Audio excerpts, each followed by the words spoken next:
네, 안녕하십니까. JKBTF 부원장 이하입니다. 반갑습니다. 실례이지만 설명회를 시작하기 전에 제가 딱 3분만 우리 모두 앞으로 3년 뒤로 제가 모시고 가겠습니다. 지금은 2029년 2월입니다. 부모님의 아이들 모두 고등학교를 졸업했습니다. 그리고 대학교 합격 발표가 나는 날입니다.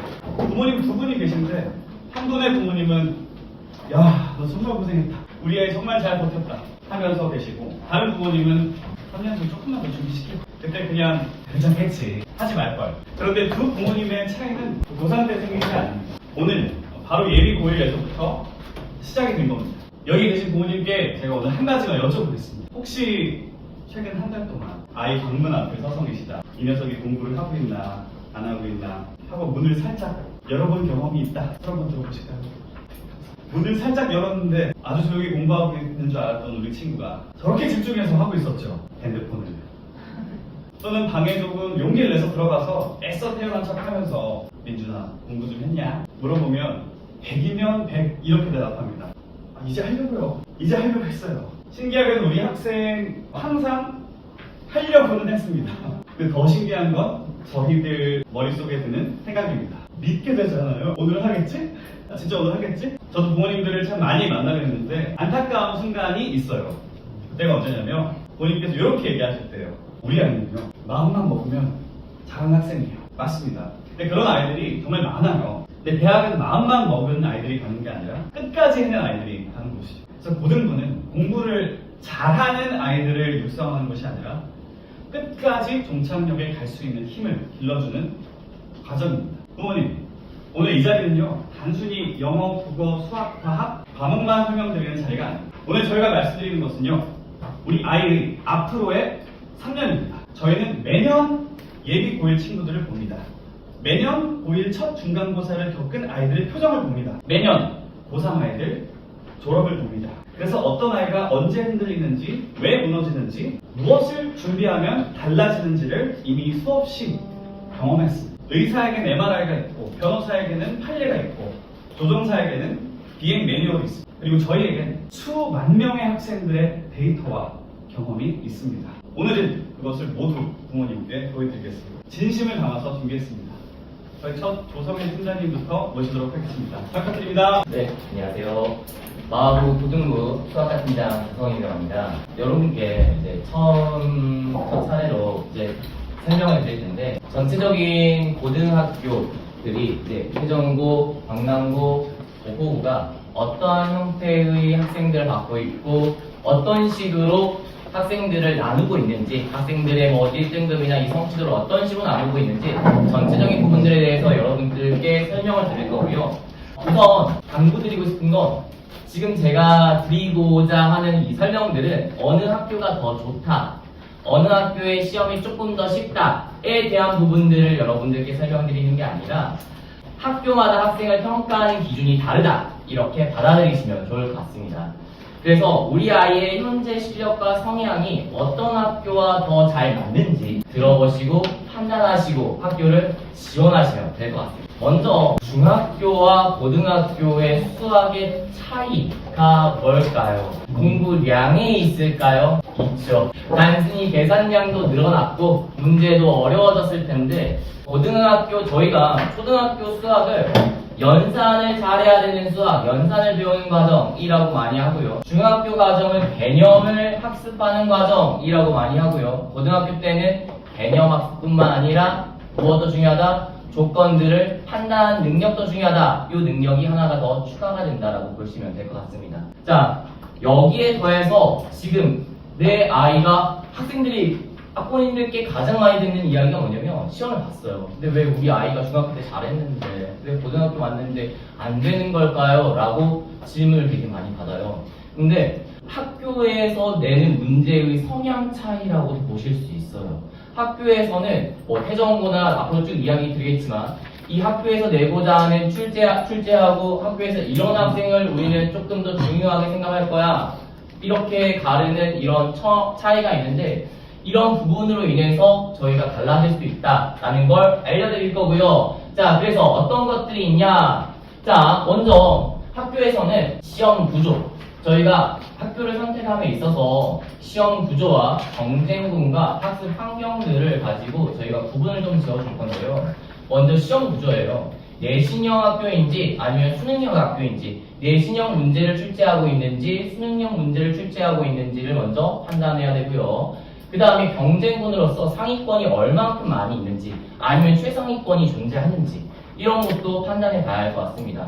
그리고 학습 환경이 학생 스스로 루틴을 유지할 수 있는 환경인지 이런 부분들도 같이 확인을 해 봐야 할 것 같은데요. 자, 먼저 저희가 태정고와 강남고와 오포고를 이렇게 세 학교를 뒀는데요. 되게 이 세 학교의 차이가 수학에서는 굉장히 많이 두드러지게 나오는데 대표적으로 저희가 태정고를 보게 되면 정말 이과 성향의 학생들이 굉장히 많이 가요. 그 말은 인문 계열, 문과 계열에 있어서 국어 과목 같은 경우는 학생들이 똑같이 광남고 시험지를 광남고 국어 과목을 풀렸을 때 태정고 학생들이 조금 더 점수가 안 나오는 것 같아요. 보면. 그리고 태정고 국어 시험지를 광남고 학생들이 풀렸을 때 조금 더 광남고 애들이 더 잘 보고요. 수학 시험은 반대로 태정고 시험지를 강남고 학생들이 풀면 조금 더 점수가 낮게 나오고 강남고 시험지를 태정고 학생들이 풀면 조금 더 높게 나오는, 그래서 이과 성향을 가지고 있는 애들이 태정고에 조금 더 많이 몰리고 있고요. 문과 성향을 가지고 있는 학생들이 강남고에 조금 더 많이 몰리고 있는 것 같아요. 자, 그래서 보면은 태정고는 모의고사형 균질한 난이도 문제가 구성되어 있다라고 보시면 되고요. 강남고는 내신형과 모의고사형이 두 개가 같이 나와요. 원래는 내신형으로만 나오다가 모의고사형이 요즘에 같이 나오고 있어요. 자, 그 다음에 오퍼고는 기초내신형이 나오고 있는데요. 자, 태정고가 최상위권 경쟁군이 있는데요. 최상위권 학생들이 있어요. 수학에 있어서 최상위권 학생들이 있다는 건 뭐냐면 전교권 학생들이 있어요. 자리를 안 줘요. 저희가 최상위권 학생들이라는 건 중학교에서 수학을 한 번도 놓치지 않고 올백을 맞았어요. 그런 애들이 한 학교에 보면은 그래도 한 5명에서 10명, 5명 정도 있지 않을까요? 네. 그렇게 했을 때 지역에 있는 중학교를 싹 다 모으게 되면 그 애들이 30명 정도 될 수 있겠죠. 그러면 30명이 1등급 컷이에요, 원래. 근데 그 중에서도 전 과목을 올백을 맞고 들어온 애들이 있어요. 그런 애들 한 10명 정도 될 텐데, 그런 애들이 태정고에 많이 몰릴 수도 있겠죠. 그 애들이 최상위권에 딱 포진하고 있으면 나오지 않아요. 대신에 10명이 최상위권에 포진되어 있지만 태정고 같은 경우가 수학을 봤을 때 비교적 광남고에 비해서 상위권 학생들이 조금 더 적은 것 같아요. 네. 그러니까 최상위권은 태정고에 몰렸는데 이과 계열의 최상위권은 태정고에 몰렸는데 비교적 상위권 학생들은 조금 더 강남고로 많이 갔던 것 같아요. 이게 학년마다 조금씩 달라지는 것 같은데 광남 태정고에 그래서 상위권 학생들이 조금 덜 있고 최상위권들이 있다 보니까 중위권 학생들이 어떠냐면 그래도 1등급으로 올라가기는 조금 더 수월하다. 1등급으로 올라갈 수는 있다. 최상위권까지 가기 힘들지만 1등급까지 갈 수는 있다. 이렇게 보실 수 있을 것 같고, 광남고는 최상위권이 비교적 덜 하잖아요. 그러다 보니까 상위권의 순위 변동이 엄청 심해요. 전교 내가 50점이 나왔어. 근데 굉장히 꾸준히 노력해서 전교권으로 가기도 하고요.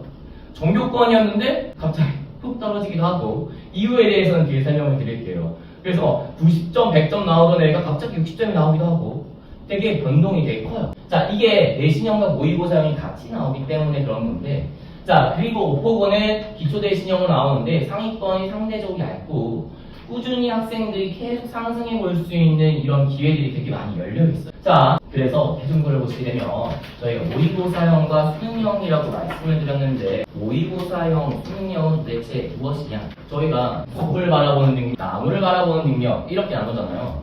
수능은 큰 갈래, 중요한 포인트들 딱딱 짚고 그걸로 문제를 내요. 그래서 큰 숲을 바라볼 수 있어야 되고, 문제들이 나왔을 때 항상 이 수능형은 낯선과의 대면, 낯설은과의 대면이라고 해야 되나? 네, 되게 낯선 조건들이 많이 나올 수 있어요. 낯설게 보여요.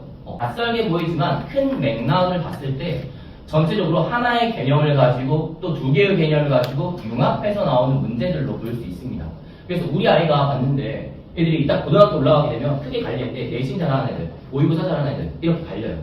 둘 다 잘하는 학생도 있고요. 모의고사를 잘 보는 애들은 확실히 수업을 했을 때 이해도도 되게 빠른 것 같아요. 질문이 그렇게 많지는 않고 되게 빠르게 습득을 하는 것 같아요. 보면은 중학교 때도 되게 선행을 했을 때 애들이 빠르게, 우리 애는 되게 빠르게 학습을 하는 것 같아요. 머리가 좀 좋은 것 같아요. 이런 애들이 모의고사형에 조금 더 가까울 수 있어요. 근데 이런 학생들의 단점이 뭐냐면 자세하게 들여다보면 나무를 보면 디테일한 부분에서는 많이 놓친다는 거죠. 이런 학생들이 모의고사형 인재라고 보시면 될 것 같아요. 네.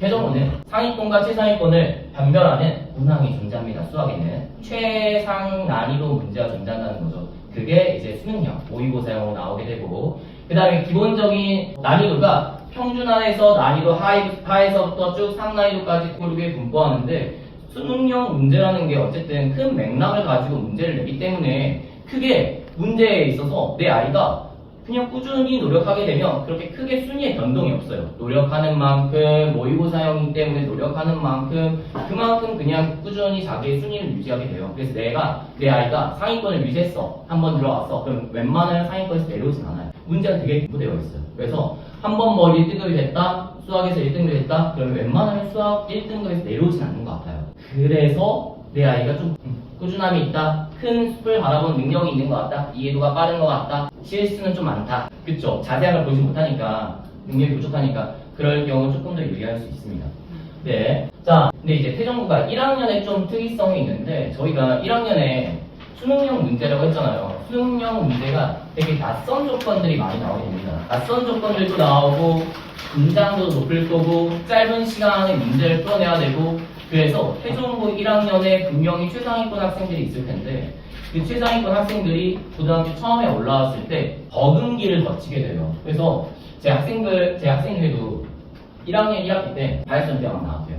그래서 80점대 나오고, 선생님 어떻게 하죠? 저 항상 고등학교 때, 중학교 때 그래도 항상 1등급이 나와서, 항상 100점이 나왔었는데 안 나와요. 어떡해요? 좌절이 됐어. 적응하는 기간이야. 적응하는 기간이고, 태정고가 수능형 문제를 너희가 빠르게 넓게 보는 게 필요하니까 크게 조건만 우선 조건에 중요한 것들만 형광펜 칠하면서 크게 보려고 하자. 디테일하게 보기보다는 크게 보려고 하자 하면서 학습을, 저희가 낯선 문제를 많이 풀어봐야 된다고 했잖아요. 여기는 낯선 것들을 빠르게 적응을 해야 되니까, 그래서 여러 가지 이 내신 기출 유형을 많이 풀겠죠. 하면서 쭉 하면서 얘가 빠르게 적응해 나가고, 1학년 1학기 때는 안 되기도 하다가 1학년 2학기 가면서 얘네가 적응을 해 나가요. 물론 학생들 중에 빠르게 적응해 나가는 애들도 있는데, 아닌 경우는 1학년 2학기가 되면 어느 정도 안정화된다. 그래서 1학년 1학기 때는 최상위권들도 밀려나기도 하고, 또는 뭐 잘하는 애들, 뭐 비교적 상위권에 있던 애들이 전교권에 가기도 하지만, 1학년 2학기에 가게 되면 대부분 최상위권들이 쓱 다 자리를 내김을 하게 되고요. 그 다음부터 변동이 거의 없습니다. 자, 2, 3학년 때가 문제인데, 자연계를 선택한 학생들이 많이 가다 보니까, 이제 2, 3학년 때는 수학의 선택 과목들을 선택하게 되잖아요. 특히나 문과 계열은 어떠냐면, 대학에서도 모든 학문은 한 길로 통한다. 어떤 과목을 선택하든지 간에 괜찮습니다. 많이 풀어주는 편이에요. 근데 수학은 딱 정해놨어요. 기하, 위적분투 이렇게 막 정해놨어요. 그러다 보니까 이과를 지원하는 학생들이 갈 수 있는 데가 없어. 들을 수 있는 게 없어요. 100명 정도 들어요. 대부분 이과 계열 학생들이 100명 정도가 듣습니다. 기하를 듣습니다. 들어야 된대요. 대학교에서 권장 과목이래요. 위적분투 필수 과목이래요. 들어야 된대요.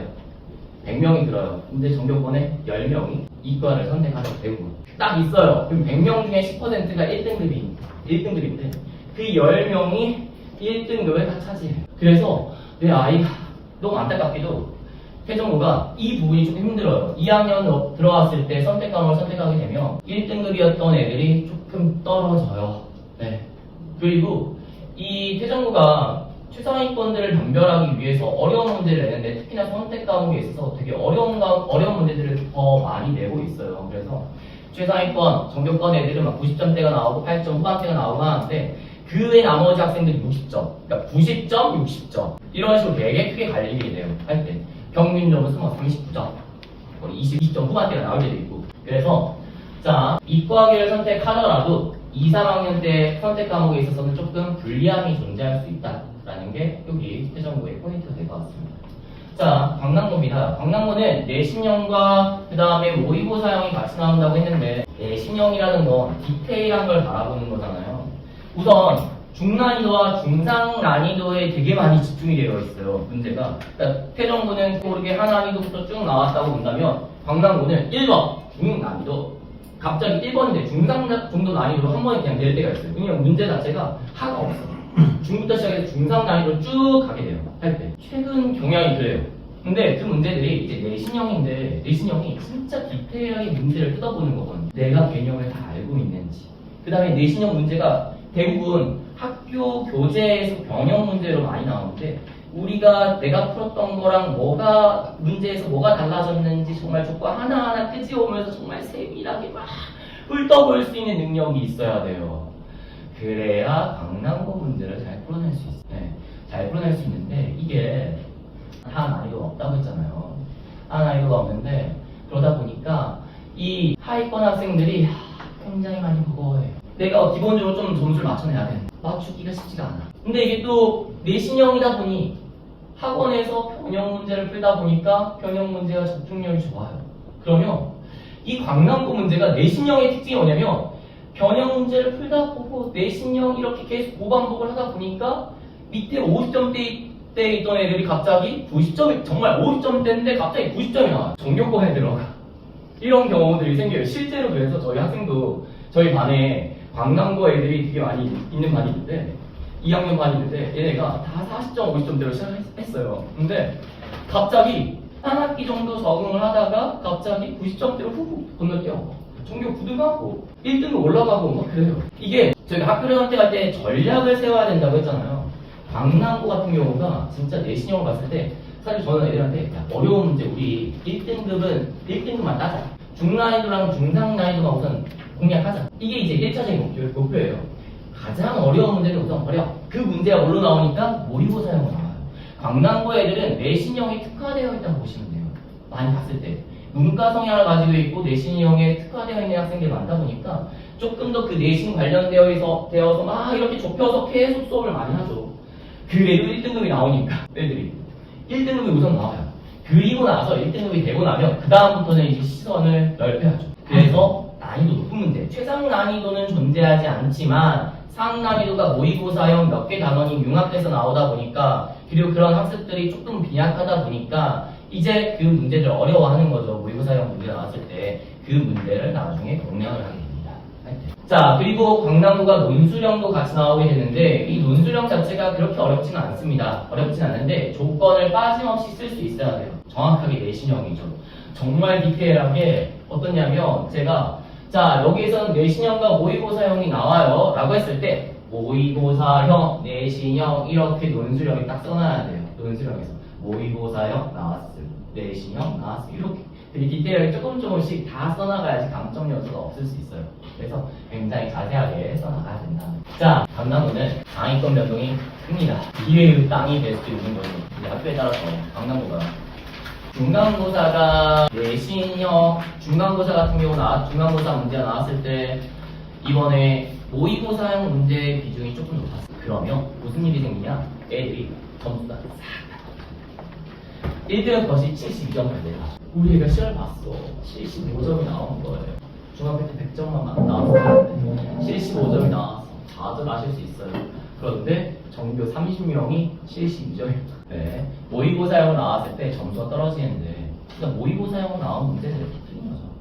어떻게 보면. 근데 여기서 중요한 게 그러면 학생 어떻게 하냐? 내신형. 애들이 더 공부 좀 잘하니까 강남고 갔는데 저 공부 잘해요. 어머니들이 이제 전화하신 분들이 계세요. 선생님, 저희 어려운 문제 많이 풀려주고 계신가요? 아, 어려운 문제 너무 안 풀리고 계시는 것 같은데. 아, 어려운 문제 이제 더 1분 더 선택해 주시고 블랙날을 선택해 주시고 막 풀려달라고 하시는 분들이 계세요.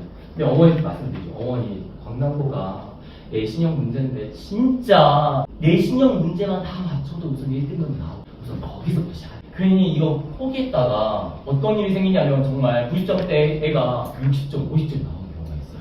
어려운 문제만 풀렸는데 애들 아이의 성향은 그게 아니야. 그게 아닌데 열심히 풀어서 그 어려운 문제 모의고사형 문제를 풀었는데 중상 난이도가 진짜 디테일하다고 했잖아요. 저희 애가 실수가 많은 애야. 엄청 공부는 잘하는데 실수는 많은 애야. 근데 그 애한테 모의고사형 문제 막 너 어려운 문제 잘 풀어야 돼. 야, 얘네들이 좀 1등급인데 같은 1등급이 안 되잖아. 진짜 잘하는 문제 잘 풀어야지. 진짜 잘 풀어서 선생님 저 어려운 문제 다 풀었어요. 근데 이 중간 난이도 문제 보면 다 생기는 거죠. 성향 자체가 다른 거예요. 그 성향에 합치는 건 사실 고등학교 3학년 2학기 때부터 합쳐나간다고 보시면 돼요. 1학년과 2학년 1학기 때까지는 내 성향을 유지하되 2학년 2학기 때부터 성향을 하나 합치면서 수능 준비가 쓱 들어간다고 보시면 돼요. 할 때. 그래서 두 가지가 같이 합쳐서 들어가는 시기가 2학년 2학기 보시면 됩니다. 자, 그래서 그 성향에 따라서 어떤 학교를 선택해야 되는지 비교해 보시면 될 것 같습니다. 자, 그리고 광남구가 비교적 자연계 학생들이 덜 가다 보니 재산위권 학생들이 덜 가다 보니 2, 3학년 때 애들이 굉장히 해피해요. 굉장히 좋아요. 선생님 저 기하 점수가 잘 나오네요. 미적분도 점수가 잘 나오네요. 오, 저보다 잘했던 애들이 저보다 못해요. 이런 이야기들이 좀 나와요. 할 때. 그래서 조금 더 이런 부분에 있어서 유리함은 있을 것 같습니다. 그러다 보니 상위권들이 좀 더 몰리는 것 같아요. 자, 다음 5부입니다. 기초 내신형으로 나온다고 했습니다. 기초 내신형으로 나옵니다. 상위권 학생들도 비교적 문제 자체도 난이도가 비교적 낮은 편이에요. 그럼에도 불구하고 기본 개념은 튼튼하게 메꿔져 있어야 되는 거고요. 시험 자체는 난이도가 낮다고 해서 우리 애가 가서 잘할 거다 라는 기대는 두고 봐야죠. 무엇이 중요하냐면 정말 의지가 강해야 돼요. 나만의 학습 루틴이 정말 강해야 됩니다. 정말 강해야 돼요. 그때 갔을 때 정말 강해야 돼요. 정말 어떠냐면요. 40점대 애가 중학교 성적이 4, 50점대면 되게 기초가 많이 부족하다고 할 수 있는데 그 애가 90점이 나올 수 있어요. 너무 성실해요. 선생님 안녕하세요. 볼 때마다 인사하고 정말 성실하고 정말 꾸준히 잘하는 거예요.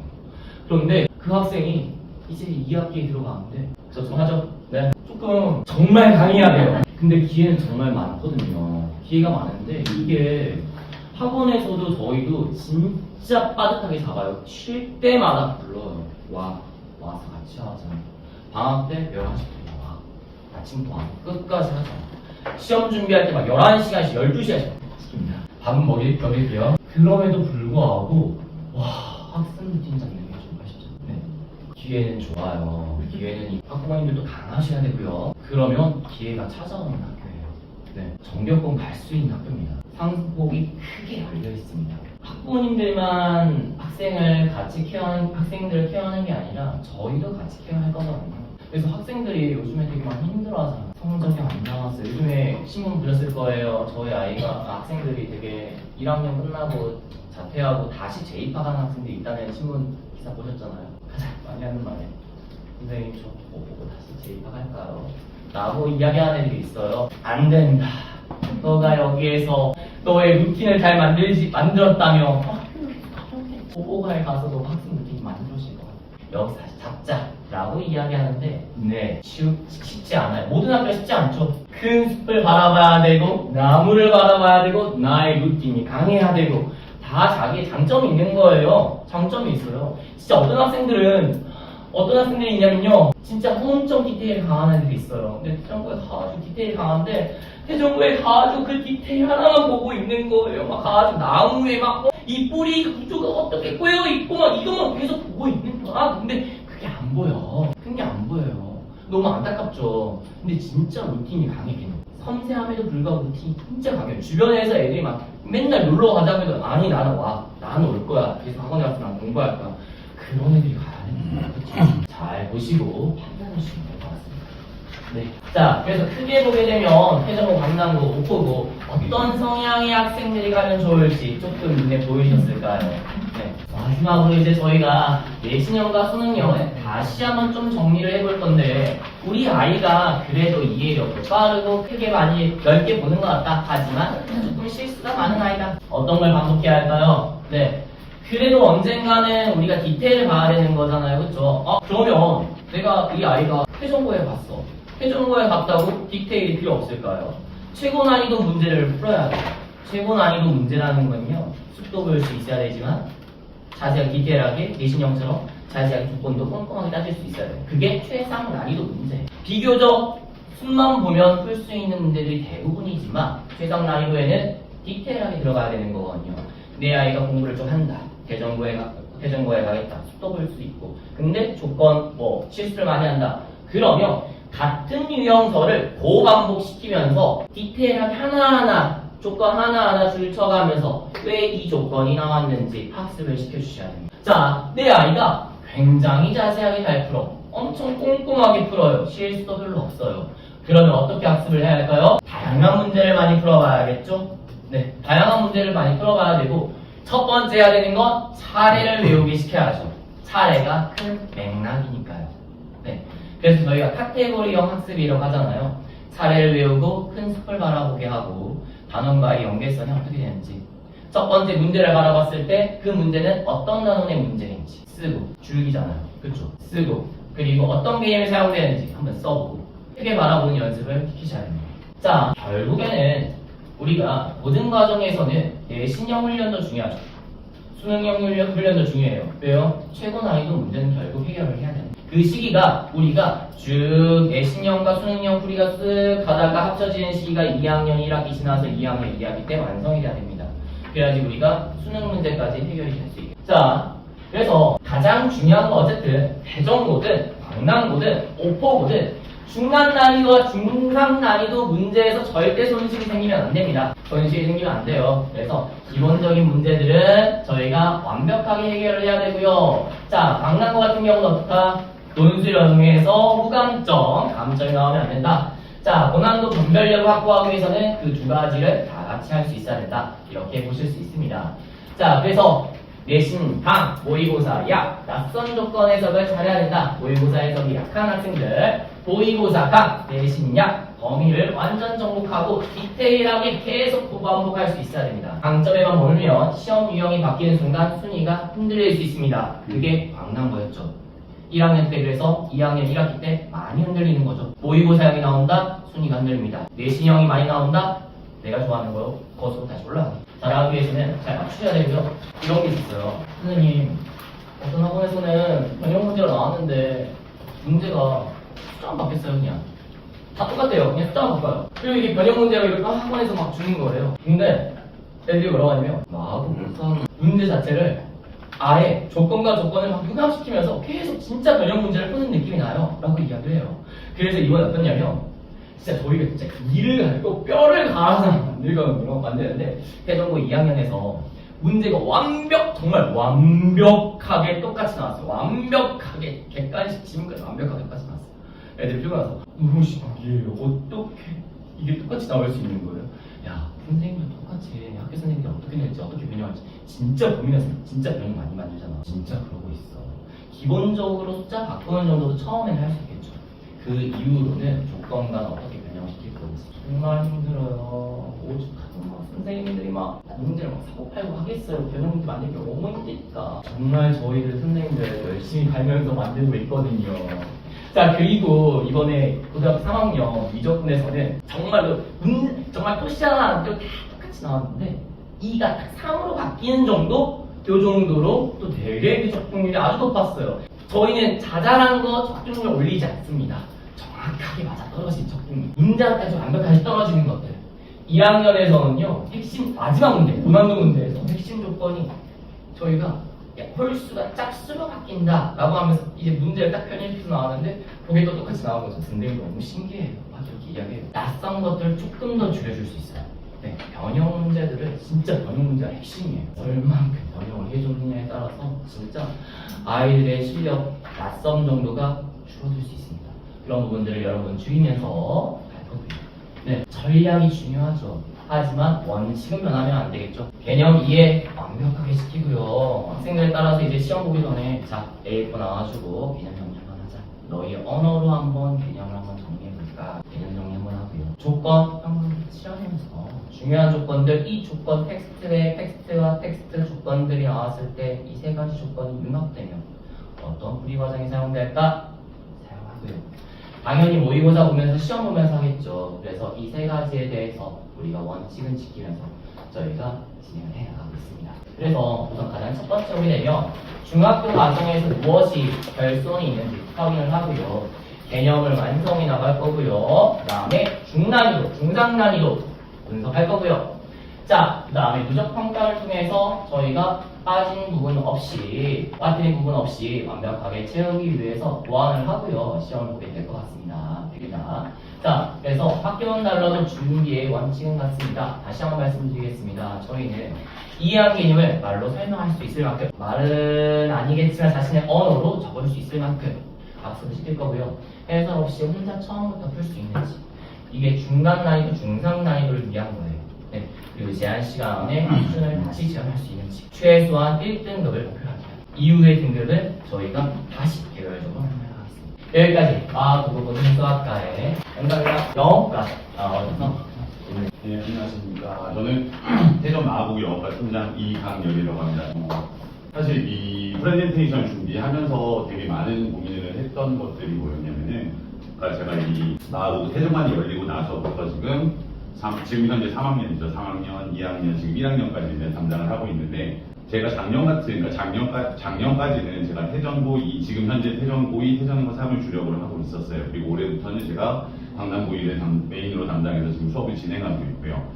근데 이제 3년간의 이 태전고, 오폭은 이제 오래 생겼으니까 사실 비교군이 없잖아요. 근데 태전고, 강남고에 지금 3년을 보면서 PT를 준비하는 게 너무나 힘들었어요. 그러니까 왜 그랬냐면은, 일단 보시면은, 작년에 혹시 오셨던 분 계신가요? 이번 때?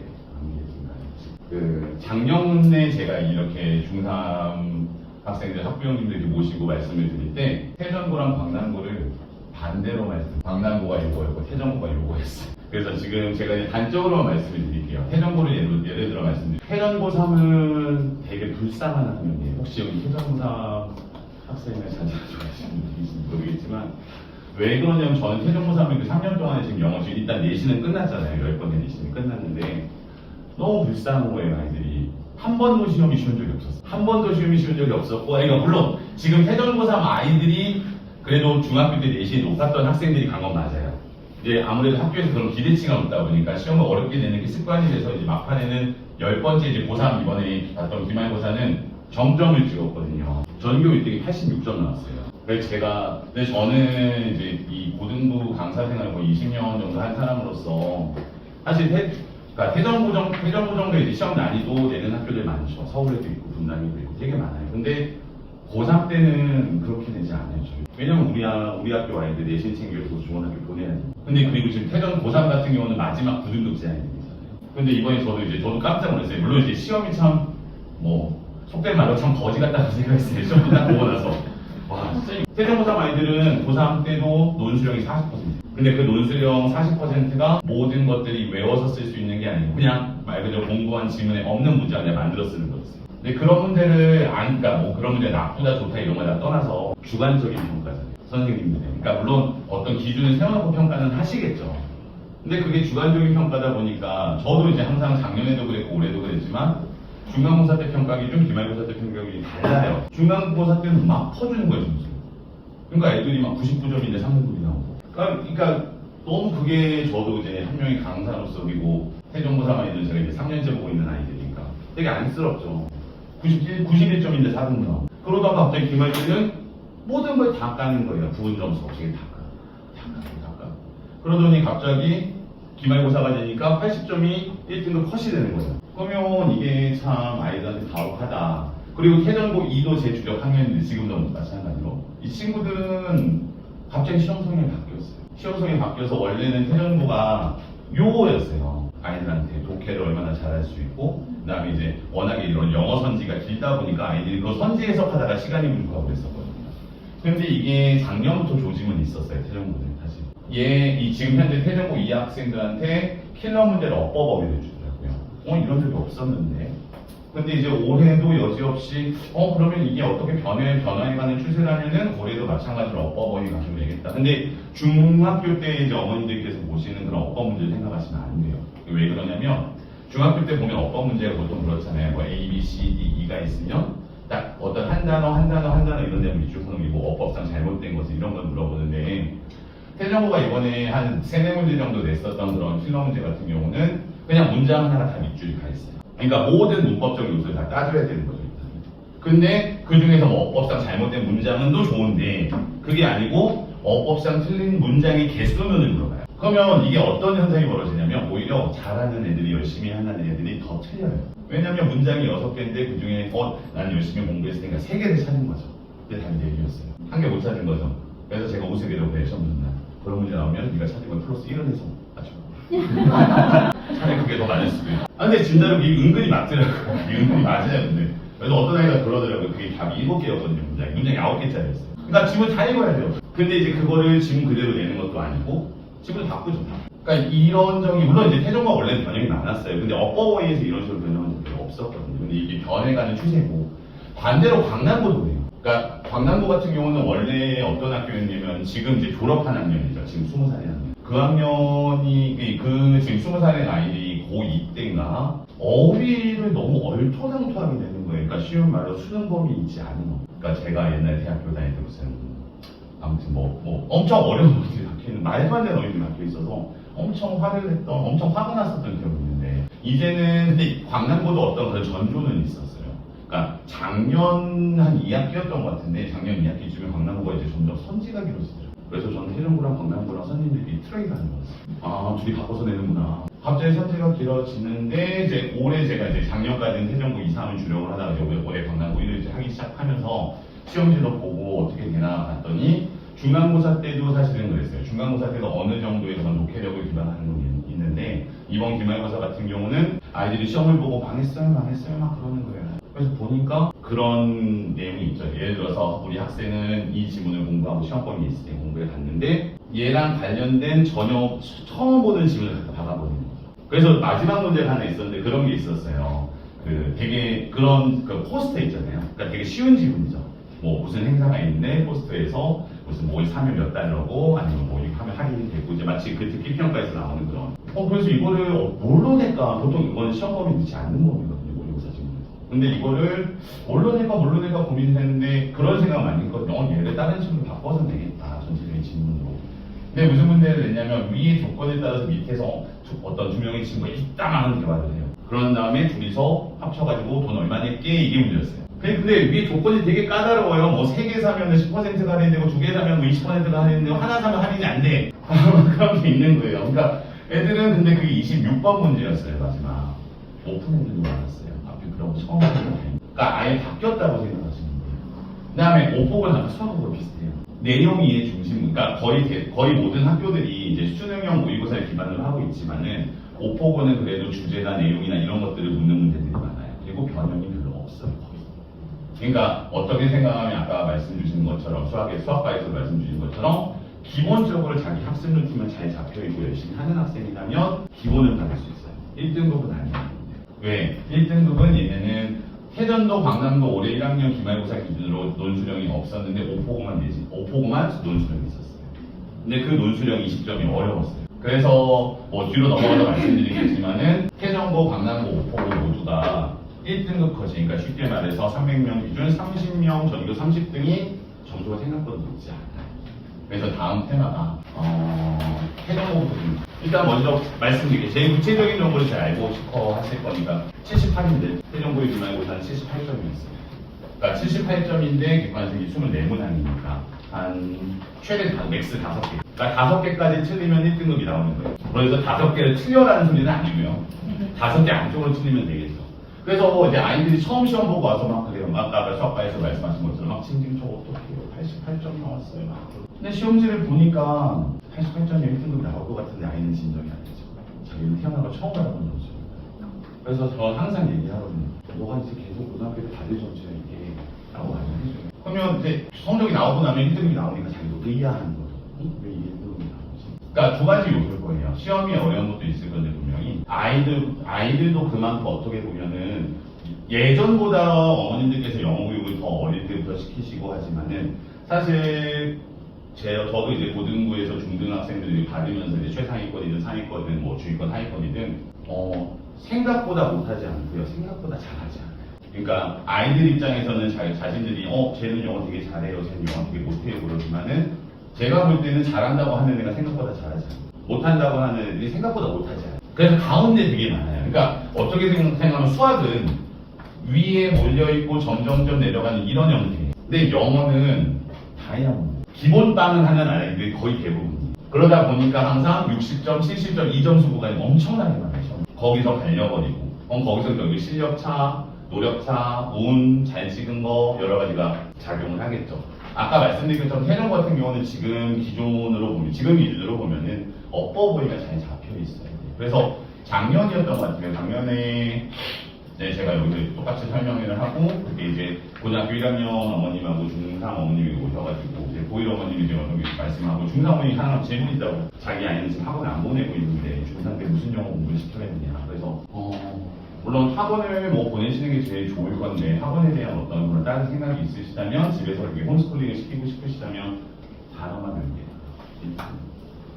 꾸준히 루틴을 잡아서. 그거만큼 제일 크게 고등 공부에 도움되는 건 없다.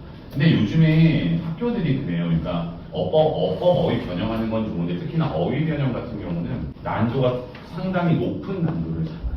그러니까 고1 시험인데 고3 단어가 붙은 나와요. 그래서 저도 지금 강남 1학년 겨울방학 같은 경우에는 제가 고3 단어를 돌렸어요. 고3 모의고사. 근데 그것들이 다 펴요, 실제로, 대신에. 그런 것들이 이제 아이들한테 도움이 됐다고 생각하는데, 자, 시험 범위에 대해서 일단 다 아시겠지만은, 보통 이제 고등학교 내신 시험 두 가지 기반이죠. 교과서 기반, 플러스 모의고사나 부교재 기반. 근데 이제 지문 개수는 사실은 비슷해요. 태전이든 강남이든. 그러니까 교과서 두 가지 정도 범위, 그 다음에 지문 수로는 한 20개, 뭐 25개. 그러니까 뭐 태전도 그렇고, 강남도 그렇고, 뭐 사실 오포도 그렇고, 다 비슷합니다. 그러니까 유일하게 제가 여기서 마에서 지금 태전마에서 유일하게 제가 경화여고를 하고 있는데 경화여고가 많아요. 근데 경화여고는 원래 많은 학교였으니까. 경화여고 같은 경우는 이번 시험 기준 생각해보면 교과서에다 모의고사 지문, 부교재 지문 해가지고 한 35개에서 40개. 근데 그 친구들은 그래서 뭐 모든 공부가 루틴이 중요하지만 경화학생들은 그래서 루틴이 되게 중요해. 35개 많은데 꼼꼼히 봐야 되니까. 근데 그 친구들은 시험 범위도 많죠. 아니 그 친구 시험 범위도 많지만 시험 문제도 많아요. 그 친구들은 보통 다른 학교도 24, 20 봤는데 경화 같은 경우는 30문제예요. 30문제를 50분 동안 풀어내야 되는 거니까. 어쨌든 지금 저는 그렇게 생각을 해요. 태전도 그렇고 강남도 그렇고 오퍼는 못 들어가지고 태전 강남 지금 시험에 영어 시험이 과도기예요. 그러니까 선생님이 물론 바뀌면 영어 시험 기조가 바뀌는 건 맞는데 일단은 이런 기조가 전 유지될 거라고 생각해요. 학교 선생님들도 2학기 때도 1학기 때처럼 시험 그렇게 낼 거야 라고 말씀하셨대요. 그러니까 물론 어떤 영어라는 한 과목을 가지고 고등학교를 선택하는 기준이 될 수는 없어요. 근데 안 하는 거, 그러니까 항상 어머니들이 고민하시는 게 그런 거예요. 어떤 학교가 영어가, 그러니까 어떤 학교가 있는데 우리 아이가 영어를 잘하고 수학은 좀 못해요. 그러면은 수학 시험이 쉬운 학교를 보내야 될까요? 영어 시험이 어려운 학교를 보내야 될까요? 물어보세요. 그럼 저는 보통은 그렇게 말씀드리는 게 잘하는 거를 극대화시킬 수 있는 학교를 보내는 게 맞아요. 왜냐하면 영어라는 과목이 자신의 공부 시간이나 에너지에 차지하는 비율이 그만큼 줄어드니까. 수학은 채울 수가 있잖아요. 근데 내가 잘하는 게 학교 시험이 쉬워버리면 내가 잘하는 게 부각이 아니에요. 그러면서 같이 떨어지는 거예요. 수학은 원래 못하니까 수학은 수학대로. 영어는 시험은 쉬우니까 애도 의욕도 떨어지고 그만큼 내 장점도 부각이 안 되고. 그러니까 그런 기준인데 사실은 정답은 없어요. 사실은 아이가 가가지고 또 얼마나 열심히 하고 얼마나 잘 준비하냐에 따른 건데. 자, 그래서 보시면 난도 구성을 좀 보시면 하가 이렇게 많아? 그럼 기본 50점 받고 가는 거 아니야? 최하가 없어가지고 그냥 50 다 받으는 거예요. 공부를 안 해도 맞출 수 있거나 이건 아니고 그냥 성실하게 기본 루틴대로 공부를 했을 때 그래도 50은 가져갈 수 있다는 느낌인 거고요. 중도 막 굳이 중상, 중중상 나눌 수 없으니까 이 안에는 어떻게 생각하면 상으로 잡힐 수 있는 분들도 있고요. 뭐 하로 잡힐 수 있는 분들도 있고요. 그러니까 대신에 그런 장점은 있죠. 객관식만 있는 학교들의 장점은 뭐냐면 첫 번째가 아이들이 열심히 공부했을 때 다른 학교에서 30점, 40점 나올 점수가 그래도 여기서 50점이 나올 수 있다는 거예요. 그리고 운이 좀 터지면 대박이 터지기도 하죠. 저번 시험 때 분명히 30점이었는데 이번 시험 때 82점이 나오는 거예요. 그래서 1등급이 나오는 거죠. 그러니까 그런 케이스 이제 드물긴 하지만 어쨌든 그래도 공부를 어느 정도 했을 때 풀 수 있는 문제가 있다라는 점에서 기본 점수에 대한 확보는 가능해요. 회전이. 근데 이제 아까 말씀드렸던 어법 어휘가 킥이 되는 것들은 이제 항상 뭐가 되냐면 1등급과 2등급의 기준이에요. 어법 문제 4문제를 킬러를 냈는데 그중에 몇 문제 맞췄냐? 2문제 맞췄냐? 3문제 맞췄냐? 아니면 다 틀렸냐? 그런 차이가 되는 거고요. 그러니까 태전 같은 경우는 어법을 조금 잘 중3 때 준비해 주셔야 되겠다 말씀드리고요. 자, 다음 강남은 아까 말씀드렸다시피 독해력이에요. 근데 지금 딱 보시면 그래프 보시면 중이 없죠. 저도 분석하면서 그랬어요. 중은 사실은 15%를 잡은 게 중이 없으면 이상하잖아요. 잡으려고 노력해서 잡은 게 지금. 그러니까 쉽게 말해서 주든지 안 주든지. 어려운 문제 그냥 아싸리 어렵게. 쉬운 문제는 그냥 가져가. 그러다 그래도 결국에는 등급표는 80이고 아까 말씀드렸다시피 아이들이 처음 보는 거죠. 그래서 보통은 저희도 이제 시험 대비 과정에서 강남 같은 경우는 간접 연계 지문을 많이 문제를 줘요. 예를 들어 이런 주제였어. 그러면 너 이런 문제를 한번 풀어봐야 돼. 주제 소재의 관련이 간접 연계라는 건 딴 게 아니고요. 그냥 예를 들어서 위에 예를 들어서 음악이 아동에게 미치는 긍정적인 영향 이런 질문이에요. 그러면은 저는 막 찾죠. 요즘에는 워낙에 AI가 잘 돼 있으니까 아니면 뭐 구글 등에서 찾는데 그러면 음악과 아동교육과 관련된 질문들을 찾아요. 그럼 그거 가지고 한번 문제를 만들어주고 그냥 풀려고. 그럼 얘가 이거에 대한 이해도가 되는구나. 근데 실제로 그렇게 나왔어요. 이거 강남구 1학년 기말고사. 그러니까 어떻게 생각하면 굳이 영어는 내신형이다 모의고사형이다 나눌 수는 없지만 어떻게 생각하면 강남구 같은 형태가 모의고사형이죠. 그러니까 이번 시험도 그랬던 것 같아요. 성실하고 열심히 그러니까 영어 실력은 조금 부족하지만 그래도 성실하게 열심히 노력했던 학생들보다 조금은 덜 성실하지만 그래도 영어 실력이 어느 정도 기반이 되고 그냥 스스로가 처음 보는 독해를 풀어낼 수 있는 아이들이 좀 더 잘 맞죠. 근데 그게 있더라고요. 강남구도 그렇고 태종구도 그렇고 뭐 제가 지금 이번에 강남구 1 같은 경우 했으니까 지금 이제 중간고사, 기말고사, 수행평가 합쳐가지고 1학기 전체 등급이 나왔잖아요. 중간 기말을 둘 다 잡은 학생은 없어요. 중간에서 그러니까 또 1등급인 학생을 기준으로 했을 때 중간고사를 좀 잘 봤어요. 근데 기말을 망친 거죠. 근데 중간에 워낙에 잘 봐놨으니까 1이 나온 거고 반대로 중간고사 되게 못 봤던 거예요. 근데 기말이 이번 되게 잘 봤죠. 그러다 보니까 합쳐서 1등급이 나왔지 둘 다 잘 봐가지고 그러니까 왜냐면 중간과 기말이 아예 유형이 달랐으니까 그러니까 아이들도 수학처럼 영어도 그런 거죠. 내가 잘할 수 있는 영역이 있는 거죠. 그러다 보니까 나한테 뭔가 운대가 맞는 시험이 있고 어쨌든 그래서 1등급 아이들이 보통 저 반 같은 한 10명이 나왔어요. 중간고 1등. 요런 부분들을 그러니까 요거는 제가 볼 때는 지금 이제 수강하고 계시는 학원에서 보통 이제 중등, 중3 같은 경우는 아무래도 중3 독해를 하고 이런 것들이 아니라 고2나 고3 같은 걸 하잖아요. 근데 이제 한 가지만 저도 이제 말씀드리는 게 뭐냐면 이거는 저도 되게 많이 느꼈던 건데 지금 이제 고3 다니는 남학생이 하나 있는데 그 학생이 작년 고2에서 고3 때 넘어오는 겨울방학 때 그런 질문을 했어요. 저는 그런 학생들이 되게 대견한 게 자신의 문제점을 알고 있다고 생각해요. 지금 이제 영어를 이제 중등에서 보내고 계신 학부형들 계시겠지만 우리 아이 모의고사 고1은 우리 반은 우리 아이가는 고1반에서 뭐 모의고사는 몇 점이 나와 고2 몇 점이 나와 고3 모의고사 몇 점이 나왔는데 제가 딱 한 가지만 말씀드리면 저번에 이제 3월 모의고사를 봤어요. 고1에 올라와서 3월 모의고사를 봤는데 중등 때 높은 클래스였다는 되게 실망을 했어요. 선생님 저 고3 거 풀어도 80몇 점 나왔는데 고1 거 풀어도 80몇 점 나왔어요. 그러니까 아이도 실망스럽고 어머님들도 실망스러운데 근데 제가 그때 이제 상담자나 선생님께서 말씀드렸죠. 우리 땡땡이는요 고1 걸 풀어도 고1 걸 풀어도 고3 걸 풀어도 80몇 점 나올 거다.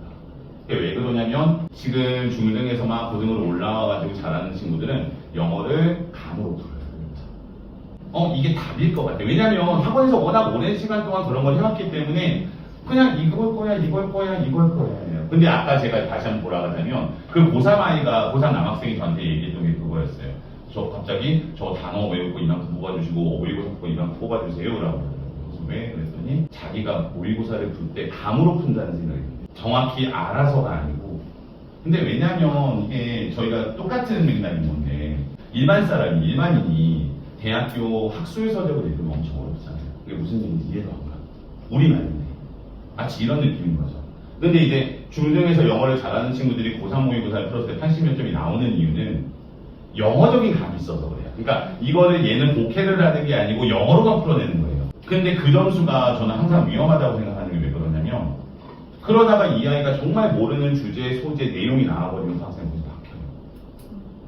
그러니까 저도 왜냐면 고3 모의고사 같은 경우는 공부를 하고 저도 문과이기 때문에 이과지문이 나오면 항상 공부를 해요. 물리도 나오고 화학도 나오고 생명도 나오고 그러면 이게 무슨 얘기지 반대로 이과 학생들은 또 반대로 또 불평만 하죠. 플라톤이 나오고 아리스토텔레스가 나오고 무슨 얘기예요?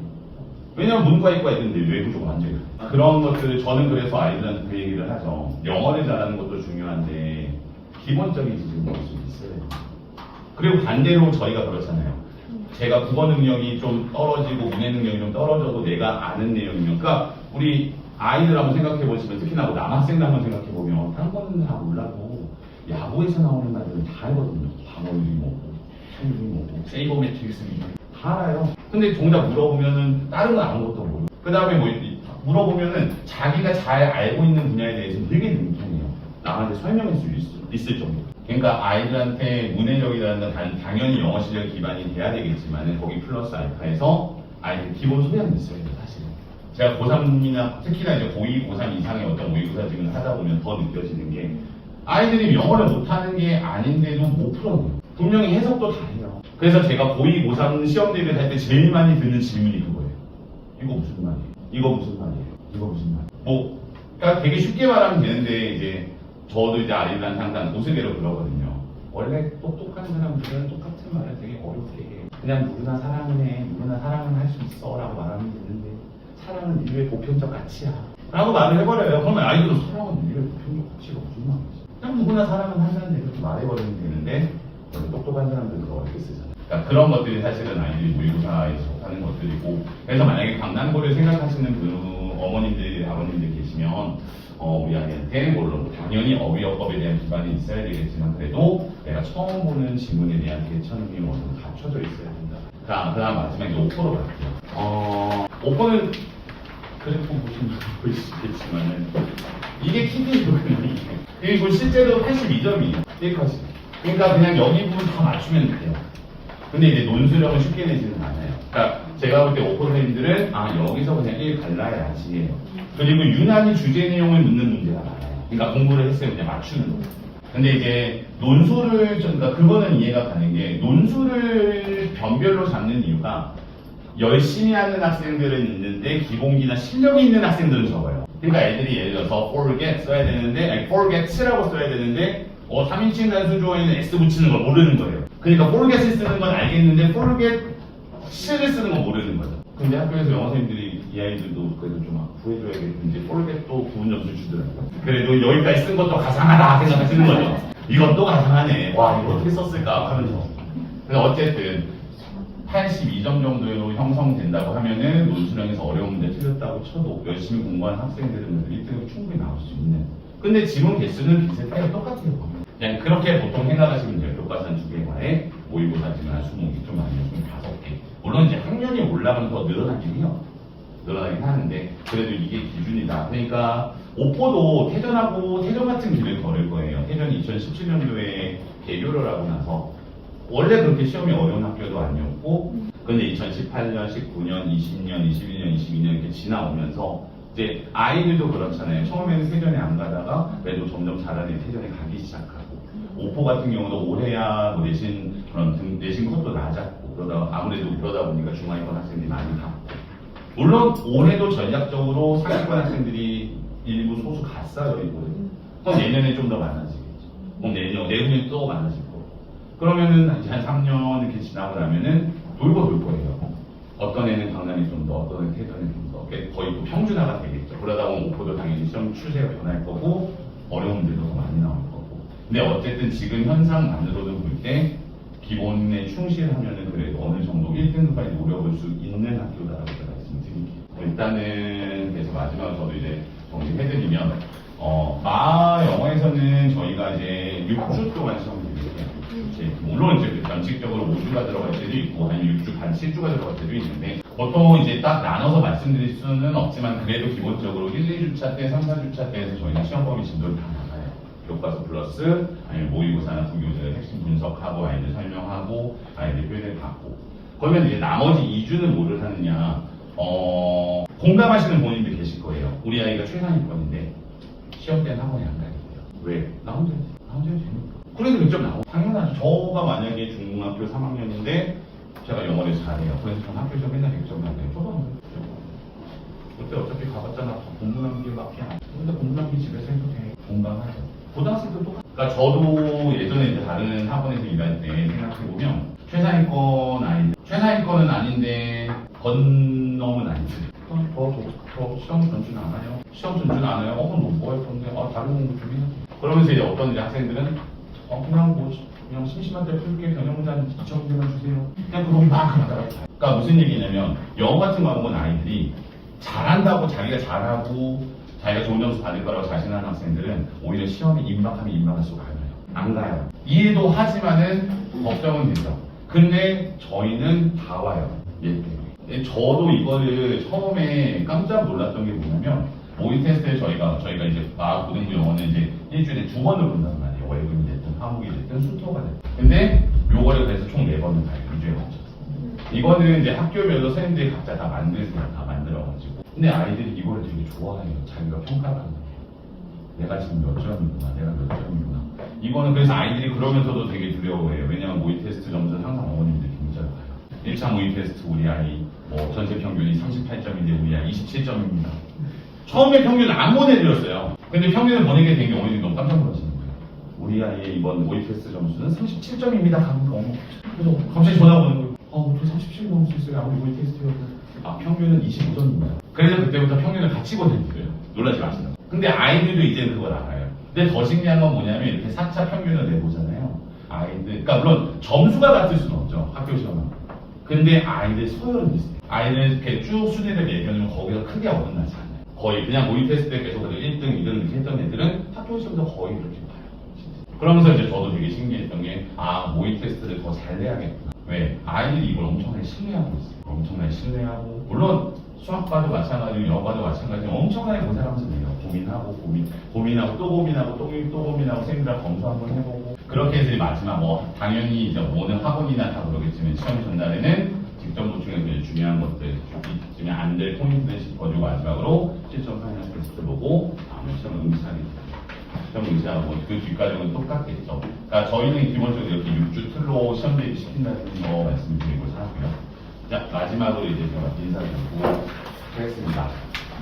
저 말고도 마하보고 영어과에는 저 외에도 5분의 선생님이 계세요. 그래서 마하보고 영어과 고등부님 총 6명이에요. 선생님들이 다 학교별로 나눠요. 학교별로 나누고 학년별로 나눠서 어떤 문제가 출제해가지고 어떤 변화가 일어나고 있고 계속 분석하고 회의하고 다시 검수하고 만들고 교재 만들 때도 항상 그런 고민을 하고요. 그다음에 두 번째로는 항상 그런 얘기를 해요. 아이들한테 저도 강의를 하면서 저도 강사 생활을 어느 시점에 딱 둘로 나눠봐라고 하면은 앞 시점은 뭐였냐면 제가 아이들한테 열심히 하라고 했던 때예요. 근데 반을 나눠서 뒷 시점은 뭐냐면 아이들한테 요즘은 잘하라고.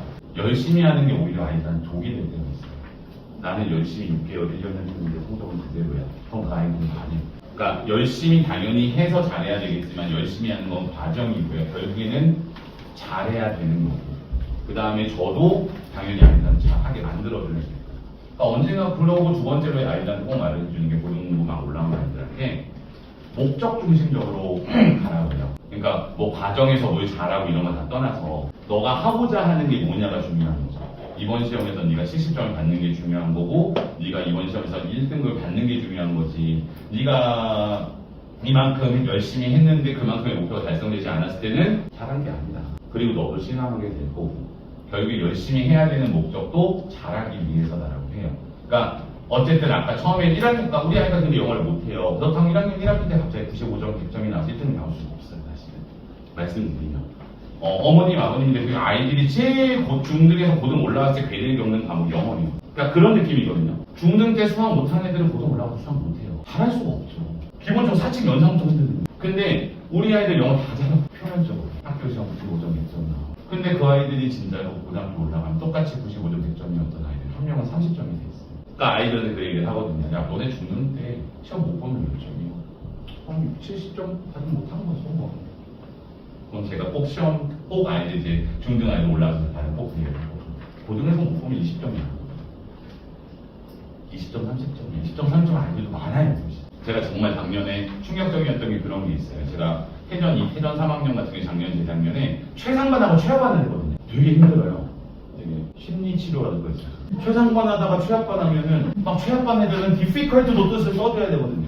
근데 최상반 애들은 못 써주면 쓰지 말래요. 다 안다고. 그랬었는데 최하반에서 작년 1학년 1학기, 그러니까 지금 현 2학년이고요. 1학년 1학기 중간고사를 보고 왔는데 7.5점이 나왔어요. 10점 만점이 아니라 100점 만점 10점이 제가 성적 3점을 돌려야 되는데 제가 보통 성적 3점, 제가 보통 50명에서 60명 사이의 학생을 맡고 있기 때문에 다 돌려야 돼요. 그 어머님이 꼴찌로 제가 전화 돌렸어요. 무슨 말을 해야 되지? 무슨 말을 해야 될까? 섣부리 해야 되나? 근데 어머니 계속 쿨하게 여기서 앞으로만 올려주시라고 그러시더라고요. 그래서 지금 이제 1년이 지나고 2학년, 지금 2학년 1학기 기말까지 갔잖아요. 이번 기말고사 성적 78점 나왔어요. 근데 그 친구한테 그리고 그 어머니께 감사하죠. 7.5점이 78점까지 될 때 그걸 기다려주신 거잖아요. 1년 반. 근데 이제 이 친구가 그러다 보니까 공부를 안 나요. 잘하지는 못해도. 그래도 계속 한국 올라가는구나. 그래서 그런 측면에서 저는 잘하는 게 중요하다고 말씀드리는 거예요. 열심히 한다는 게 중요하지 않다는 거예요. 그러니까 아이들을 좀 그렇게 만들려고 노력하고 있고요. 그 다음에 이제 맞춤형 학습까지 뭐 아시다시피 그냥 부족한 학생들, 아니면 또 특별히 잘하는 학생들은 이제 따로따로 1대1 코칭이 들어가는 친구도 있고 그래서 결국에 궁극적으로는 지금 당장에는 아니겠지만은 나중에 고등학교 1학년, 2학년, 3학년 올라가면서 본인이 성실로 느낄 수 있는 그런 목적을 취지로 저희도 항상 수업을 하고 있으니까요. 항상 우리 아이 좀 못하는 것 같아도 항상 응원해 주시고요. 한다면 진짜 못해요. 그래서 저도 아이들한테 못한다고 언제는 잘 안 하거든요. 근데 어떤 아이들은 근데 진짜 그래요. 개인 카톡으로 오거든요. 자기한테 계속 채찍을 때려주래요. 자기는 그래야 공부한다고. 근데 물론 그런 아이들도 있지만 거의 대부분의 아이들은 못해도 저한테 해줘야 잘해요. 그러니까 집에서 대개석이 많이 격려해 주시고 잘하는 아이들은 계속해서 응원해 주시고 내년에도 그래가지고 우리 중3 아이들 잘 맡겨주시면 지금 내년에도 좋은 성적 낼 수 있도록 역사 전체적으로 다 노력하겠습니다. 네, 감사합니다. 안녕하세요, 우리 부모님들. 저 국어과 김기장입니다. 우선은 좀 장시간 동안 좀 많이 피로하시고 좀 긴장되고 막 이런 부분이 있으니까 좀 마음 편하게 들어주시면 좋겠어요. 오늘 제가 설명해서 말씀드리고 싶은 거는 현실과, 그 다음에 국어의 현실과, 그 다음에 우리가 앞으로 고등학교 고입을 위해서 어떻게 해야 될까, 어떻게 공부를 해야 될까, 라는 부분을 위주로 해서 간략하게, 그러니까 현실적으로 우리가 해야 될까, 어떻게 해야 될까, 그런 부분 위주로 해서 간단하게 한번 집중해서 한번 보시기 바랍니다. 여기 오신 분들 대부분 보시면 대부분 다 지대학 학생이나 성적에 대해서 지대한 관심이 있을 거라고 생각이 들어요. 하나 질문해 볼까요? 여기 오신 학부모님들 중에서 우리 아이가 국어에 대해서 너무 힘들어한다, 너무 어려워한다 계신 분 계신가요? 네, 들으셔도 돼요. 괜찮아요. 편하게 드셔요. 우리 아이는 너무 국어 너무 어려워해. 그래서 이거 어떻게 해야 될까? 이 고등학교 올라가서 뭐 어떻게 해야 될까? 이런 고민 많으신 분들 한번 손 들어보세요. 자신 있게. 두 분 드셨고 나머지 분들은 아니세요?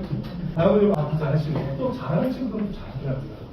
자, 그럼 어머니, 그러면 아이의 학생의 국어 성적을 높이기 위해서 어떤 방법을 모색해 보셨어요? 책 많이 읽어라. 책을 안 읽어도 웹툰이라도 웹툰이라도 봐라. 뭐라도 좀 읽어라. 읽어라. 그 이유가 뭐예요? 어깨가 좀 보면 아. 그 문제 지문을 읽고 자기 생각이 거기 가로돼서 문제를 푸는 거야. 그 아. 지문 그대로 풀면 되는데 어?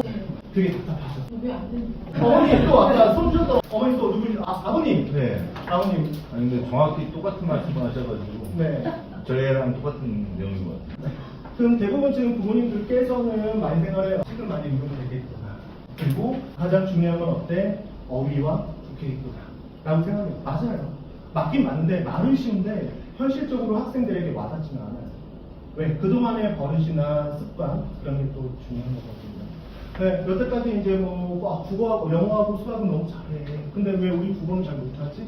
앞으로 고등학교 올라가면 어떻게 하지? 고등학교 올라가서 어때 모의고사를 치러야 되고 내신 그렇게 어렵다는데 수능 너무 어렵다는데 어떻게 해야 될까? 근데 여기서 또 계시는 분들 우리 아이는 잘한다. 진짜 없어. 아니에요. 근데 여기 현실을 아셔야 돼요. 그러면 먼저 한번 말씀드려볼게요. 그럼 볼게요. 내신 등급이 이제 아까 설명도 다 들으셨잖아요. 그쵸? 그래서 5등급으로 나눠지게 돼요. 그러면 1등급은 딱 10%예요. 그럼 10%에서 과연 1등급이 되기 위해서는 어떻게 점수를 맞아요? 근데 가장 재밌는 건 뭐냐면 0점 몇 점 차이를 해서 계속 2등급, 3등급으로 떨어져요. 그럼 우리가 이거 어떻게 해야 될까? 어떻게 해야 돼야지 우리 아이들을 1등으로 만들 수 있을까? 그리고 앞으로 보시면 상위권 대학 같은 경우에는 변별력을 위해서 내신 성적을 보완하기 위해서 수능 최저를 강화하고 있고 그 다음에 심층 면접 및 논술 확대하고 있어요. 이런 것까지 다 준비를 해요. 그러니까 저희가 준비해야 될 건 뭐예요? 내신. 또 뭐 준비해야 돼요? 수능 준비해야 돼요. 지금 현재까지 중학교 3학년인데 국어를 공부를 많이 못했는데 안 했는데 어려워하는데 앞으로 또 이 두 가지를 또 어떻게 해야 돼요? 그리고 또 고등학교 올라가면 또 국어뿐만 아니라 영어, 수학, 과학, 사회 다 해야 돼요. 그럼 아이들 힘들어요. 시간이 없어요. 그래갖고 텀도 없고 자기만의 시간도 없고 맨날 뭐 하다가 과제하다가 끝나요. 자, 그럼 우리가 어떻게 해야 될까요? 한번 보세요. 대부분 중학교 성취도 AD 학생 3명 중에 2명은 거의 고등학교 올라가면 3명 중에 2명은 1등급. 이게 현실이에요. 왜요? 아까 말씀드렸던 것처럼 0.1점 차이. 우리 아이는 중학교 때 되게 잘했었는데 고등학교 올라가니까 70점. 근데 등급이라는 건 다 알고 계시잖아요. 등급에 따라서 등급까지 나눠주는 부분이기 때문에. 그럼 이게 현실이란 말이에요. 그러면 이 현실을 보기 전에 지금 이 주변에 있는 고등학교 한번 알아봐요. 한번 잠깐 눈을 한번 보시겠어요? 질문할 거예요. 한번 읽어보세요. 자, 읽으셨나요? 아마 여기 계시는 부모님들 중에서도 뭐 고등학교 학생 가정분도 있을 테고 대학생 학생들도 계실 겁니다. 다 읽으셨죠? 자, 그러면 한번 물어보겠습니다. 어머니, 이 새 학교에 공통적인 시험범위나 시험 유형에 공통점이 뭐가 있을까요? 네, 어머니. 네, 또 다른 분, 어머니 공통점이 뭘까요? 모르겠어요. 어머니, 뭘까요? 네, 아버님, 공통점이 뭘까요? 우선 가장 중요한 건 아까 말씀드렸던 것처럼 맞습니다. 여기 보면 알겠지만 대부분 공동적이라고 할 수 있다면 수능에다가 더 더불어서 심화, 추로, 그 다음에 더불어서 외부직 요거를 연계해서 문제가 나와요. 그리고 여기 새 학교뿐만 아니라 다른 광유 지역에 있는 학교뿐만 아니라 다른 학교들도 대부분 내신에 대한 변별력을 굉장히 높이려고 노력해요. 특히 이제 모의고사를 또 이제 추가적으로 시험 범위를 추가하거나 그 다음에 중학교와 상대할 수 없게 시험 범위가 굉장히 반대해요. 그런 공부량이 많아지겠죠? 근데 공부량이 많은 만큼 시간도 없고 그만큼 또 뭐 해야 돼요? 시간을 많이 투자하면서 문제도 많이 풀어봐요. 이걸 어떻게 해야 될까요? 그러니까요. 이걸 우리가 여기서 이 고등학교 그 외에 광주에 있는 모든 고등학교에서 1등을 받고 싶어요. 우리는 알고 있어요. 여기 다 알고 있어요. 이런 유형이구나. 외부 지문은 많이 나오고 있고 그 다음에 교과서 외에 다른 프린트나 작품들이 나오고 있구나. 그 다음에 긴 비문학집이나 이런 걸 재구성해서 문제가 많이 어려워지게 생각하면 될 것 같아요. 그리고 학생들이 또 중간고사 보거나 처음 고등학교 1학년 때 중간고사 보면서 가장 힘들어하는 게 뭐냐면 시간 관리. 그래서 대부분 학생들이 국어를 보고 나서 시간이 부족해요. 그렇게 해서 찍는 경우가 굉장히 많아요. 그럼 얼마나 다 알 수도 있는. 자, 그 다음 보도록 할게요. 우선은 실질적으로 이제 고등학교 갔을 때 고교 출제 경향에 대해서 세 가지로 나누셔서 얘기를 해볼게요. 자, 문학 같은 경우에는 이제 낯선 질문이 굉장히 많이 나오고 있죠. 그 다음에 고전시. 학생들 너무 어려워요. 어떻게 읽는지도 모르고 어떻게 해석해야 되는지 모르고 모든 게 다 낯선. 그러면 우리 중학교 때 어떻게 대처를 해야 될까요? 고등 필수 고전시가 전작품 해제 및 문학 구호 개념 배워요. 공부를 해야 돼요. 그러니까 쉽게 말하면 베이스를 만들어요. 고전시가 중에서 고대가는 뭐다. 지금 고등학교 1학년 학생들도 가르치고 있는데 고등학교 1학년이 설명문이 뭔지 모르는 친구들 되게 많아요. 시가 뭐지? 운율이 뭐지? 함축적인 게 뭐지? 이걸 모르는 친구들이 굉장히 많아요. 아까 어머니께서 말씀하셨잖아요. 우리 아이가 독기력이 부족하다는 건 뭐예요? 어휘가 부족해요. 지금 학생들을 가르치면서 가장 하나하나 다 물어봐요. 선생님 이거 무슨 뜻이에요? 그럼 어떻게 해야 돼요? 알려주죠. 알려주지만 학생들한테 과제를 주거나 이러면 너희가 다 찾아봐.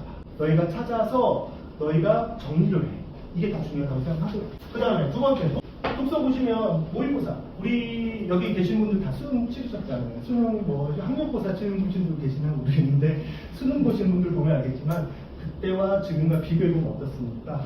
문제가 굉장히 지금 굉장히 길어요. 이거 언제 다닌 거예요? 그런 부분은 어떻게 해야 돼요? 긴 비문학침이나 학평 수준이 너무 높아지고 있어요. 아마 지금 풀어보면 왜 이렇게 어렵지? 우리 때는 그렇게까지 어렵지 않았는데 하지만 학생들은 더욱더 교육에서도 교육적이나 이쪽 부분에서 교육에서도 더 많은 난이도를 원하고 있어요. 학생들이. 그 다음에 문법 어려워하죠? 너무 어려워해요. 하지만 이제 고등학교 올라가면 고등학교 1학년 전체적으로 봤을 때 의문부터 그 다음에 중세 또는 근대국어까지 다 돼요. 그러다 보면 어떻게 해야 되겠어요? 저희는 의문부터 중세국어까지 고인 핵심 문법 단위로 완벽하게 개념을 확립하고 언제요? 겨울방학 정리를 해놔야 돼요. 그리고 문법은 어떻게 해야 돼요? 계속 반복해야 돼요. 그리고 문법은 암기해요. 그 다음에 다시 한번 볼까요? 이제 세 가지 기준을 했을 때 이제 학생들의 변별력 기준은 가장 고등학교의 3대 경, 세 가지로 이해하시면 될 것 같아요. 그러면 다음 볼게요. 그러면 저희가 이제 중학교 3학년, 자, 지금부터 우리 아이들을 위해서 어떻게 준비해야 그 다음에 어머니, 학부모님 확실하게 아셔야 되는 게 뭐냐면 지금 늦지 않아. 늦은 게 아니에요. 늦은 게 아니기 때문에 지금부터 단계별로 정리를 하고 공부하다 보면 어느 순간은 스스로가 없고 성적이 오를 수 있어요. 첫 번째, 가을이죠. 이제 중간고사 끝나면 이제 가을이에요. 이 시기에는 베이스를 만들어요. 아, 이 글의 특징이 뭐다. 그 다음에 이 글은 어떻게 읽어야 된다. 그 다음에 여기에서 더불어서 독해를 어떻게 해야 된다. 이런 것들을 베이스를 만드는 시간이에요. 그래서 뭐 기초 독해 및 필수 현대시나 아니면 소설의 개념 같은 거 베이스를 만들어요. 자, 그다음에 시간이 지나서 이제 겨울방학이 됩니다. 겨울방학이 되면 골든타임. 학부모님들 다 아시잖아요. 고등학교 올라가기 전에 가장 중요한 시기에 어디라고 생각해요? 겨울방학. 겨울방학 길잖아요. 근데 길지만 또 짧다고 할 수 있지만 그 긴 시간 동안 고등학교 1학년 학평 3개년 정도, 그러니까 3년치는 다 풀어가야 돼. 그리고 더불어서 어때? 고난도 문법이나 오전 시간 집중적으로 정보. 이런 방법으로 계속 연습을 해요. 지금 고등학교 1학년 학생들 같은 경우나 고등학교 애들도 대부분 이제 방학이나 피닝을 할 때 모의고사를 풀게 돼요. 실전적으로 와서 시간 재고 모의고사 풀고 오답 해주고 이런 방법이 정말 반복적으로 해요. 그 다음에 입학점 3월달에 있죠. 3월달 같은 경우에는 이제 학교별로 어떤 기출 경향이나 이제 선생님께서 다 알려주세요. 최저는 이런 문제 유형이 많이 나온다. 그 다음에 학기별로 이제 유형별로 어떤 나오는 뭐 기본적인 변형 문제라든지 이런 걸 위주로 해서 이제 나가야 되고 더불어서 이제 3월달 또 모의고사 보죠. 내가 3월 모의고사 실전 기억을 가져다 중요해요. 그 다음에 한 가지만 더 아직도 이런 생각 갖고 계신 분 안 계시죠? 첫 모의고사가 앞으로의 3년의 성적을 좌우한다. 아직도 그거 믿고 계시는 분 계시나요? 아니에요. 우선 가장 중요한 건 노력 그리고 두 번째로 가장 중요하다고 생각하는 건 뭐냐면 간절함 그리고 그거를 간절함 속에서 지켜보는 부모님들의 믿음 전 그런 생각하거든요. 그리고 부모님들도 알고 계시잖아요. 국어가 중요하다. 다른 것도 다 중요하죠. 국어가 중요하다. 국어가 중요한 건 알지만 방법을 우리 아이를 어떻게 해야 될까 몰라요. 그만큼 관심이 있으시고 정보를 많이 얻기 위해서 오시는 거잖아요. 그래서 이런 단계로 해갖고 앞으로 좀 준비를 하셔야 돼요. 그러면 다음 한번 볼게요. 지금 제가 이제 수업하고 있는 부분은 첫 번째 같은 경우에는 자체기술을 사용하고 있어요. 그래서 학생별로 아니 학생 전체적으로 봤을 때 필수적으로 필요한 것들 뭐 이때는 뭐 배워야 돼요. 단순하게 내신만 배우는 게 아니에요. 내신과 더불어서 수능을 같이 하고 있어요. 부모님들도 알고 계시다시피 고등학교 1학년, 2학년 때 학교에서 수능을 가르쳐요? 안 가르쳐요. 그 가르치는 게 바로 전문이다. 제가 지금 다 모의고사와 더불어서 내신을 같이 자체 비교를 해서 학생에게 맞게끔 좀 더 쉽게 접근할 수 있게 수업하고 있어요. 그 다음에 두 번째 같은 경우에는 주중에 클리닉을 하고 있어요. 클리닉을 하면서 과제 중 부분에 대해서 오답하고 그 다음에 오답한 부분에 대해서 모르는 부분이나 모르는 걸 1대1로 해갖고 있죠. 그래서 참작도 해주고 있죠. 그러면 저 입장에서는 학생의 이해도라든지 뭐 이런 부분을 알 수 있는 거잖아요. 그리고 테스트를 봐요. 테스트를 보고 그 다음에 그 학생에 대한 어떤 이해도라든지 그런 부분을 파악하면서 조금씩 완성해 나가려고 할 거예요. 저 같은 경우는 이런 방법에 의해서 최대한 학생들이 만족하고 그 다음에 학생들이 성적을 향상시킬 수 있는 방법을 많이 모색하고 있어요. 많이 모색하기도 하고 이 방법 외에도 다양한 방법 진행하고 있어요. 자, 이걸 바탕으로 해서 이제 여기까지 이제 학년에 이제 거의 다 이제 마무리가 됐는데 학부모님 때 말씀드리고 싶은 건 이거예요. 지금 아직 늦지 않았다는 거 알고 계시잖아요. 늦지 않았다는 건 꼭 확실하게 알고 계시고 그 다음에 학생들한테 간절함이 필요해요. 막상 지금 못 느끼시겠지만 고등학교 막상 올라가고 중간고사, 기말고사 보면 이게 현실적으로 피부적으로 어때 느낄 수 있을 거예요. 우리 아이가 이렇게 못했었나? 이렇게 부족했었나? 이 현실을 직접적으로 체험할 수 있을 거예요. 아마 지금 말씀으로 들리거나 이런 부분 이 정도지? 라고만 생각할 수 있겠지만 지켜보셔야 돼요. 그리고 본인들의 관심과 그 다음에 정보교육 그리고 마지막으로 우리 아이는 잘할 수 있어. 이 부족한 부분은 어떻게 하면 되겠다? 전략을 한번 생각해보세요. 내가 아까 바탕을 베이스 바탕을 해갖고 앞으로 어떻게 할까?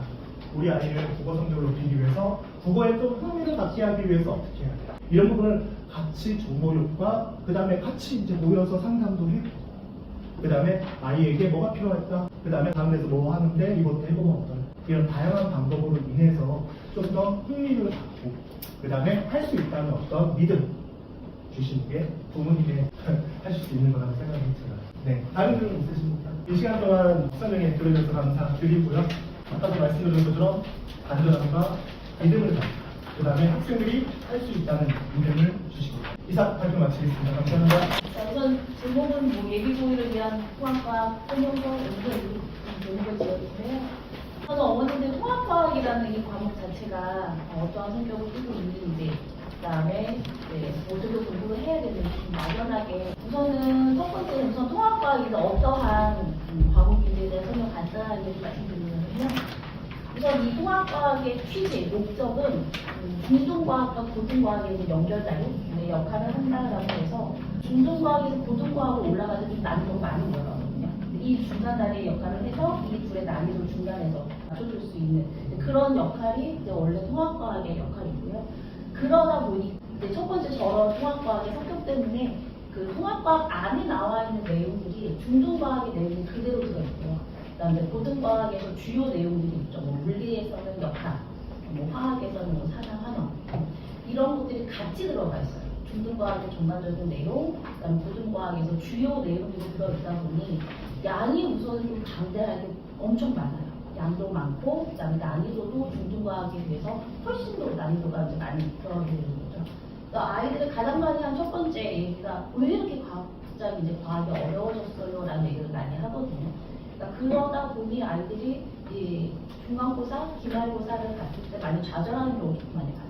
그러니까 특히나 기말고사 때는 역학 파트가 이번에 기말고사 시험 보면 들어갔는데 그러니까 여학생 아이들이 역학을 조금 많이 힘들어하거든요.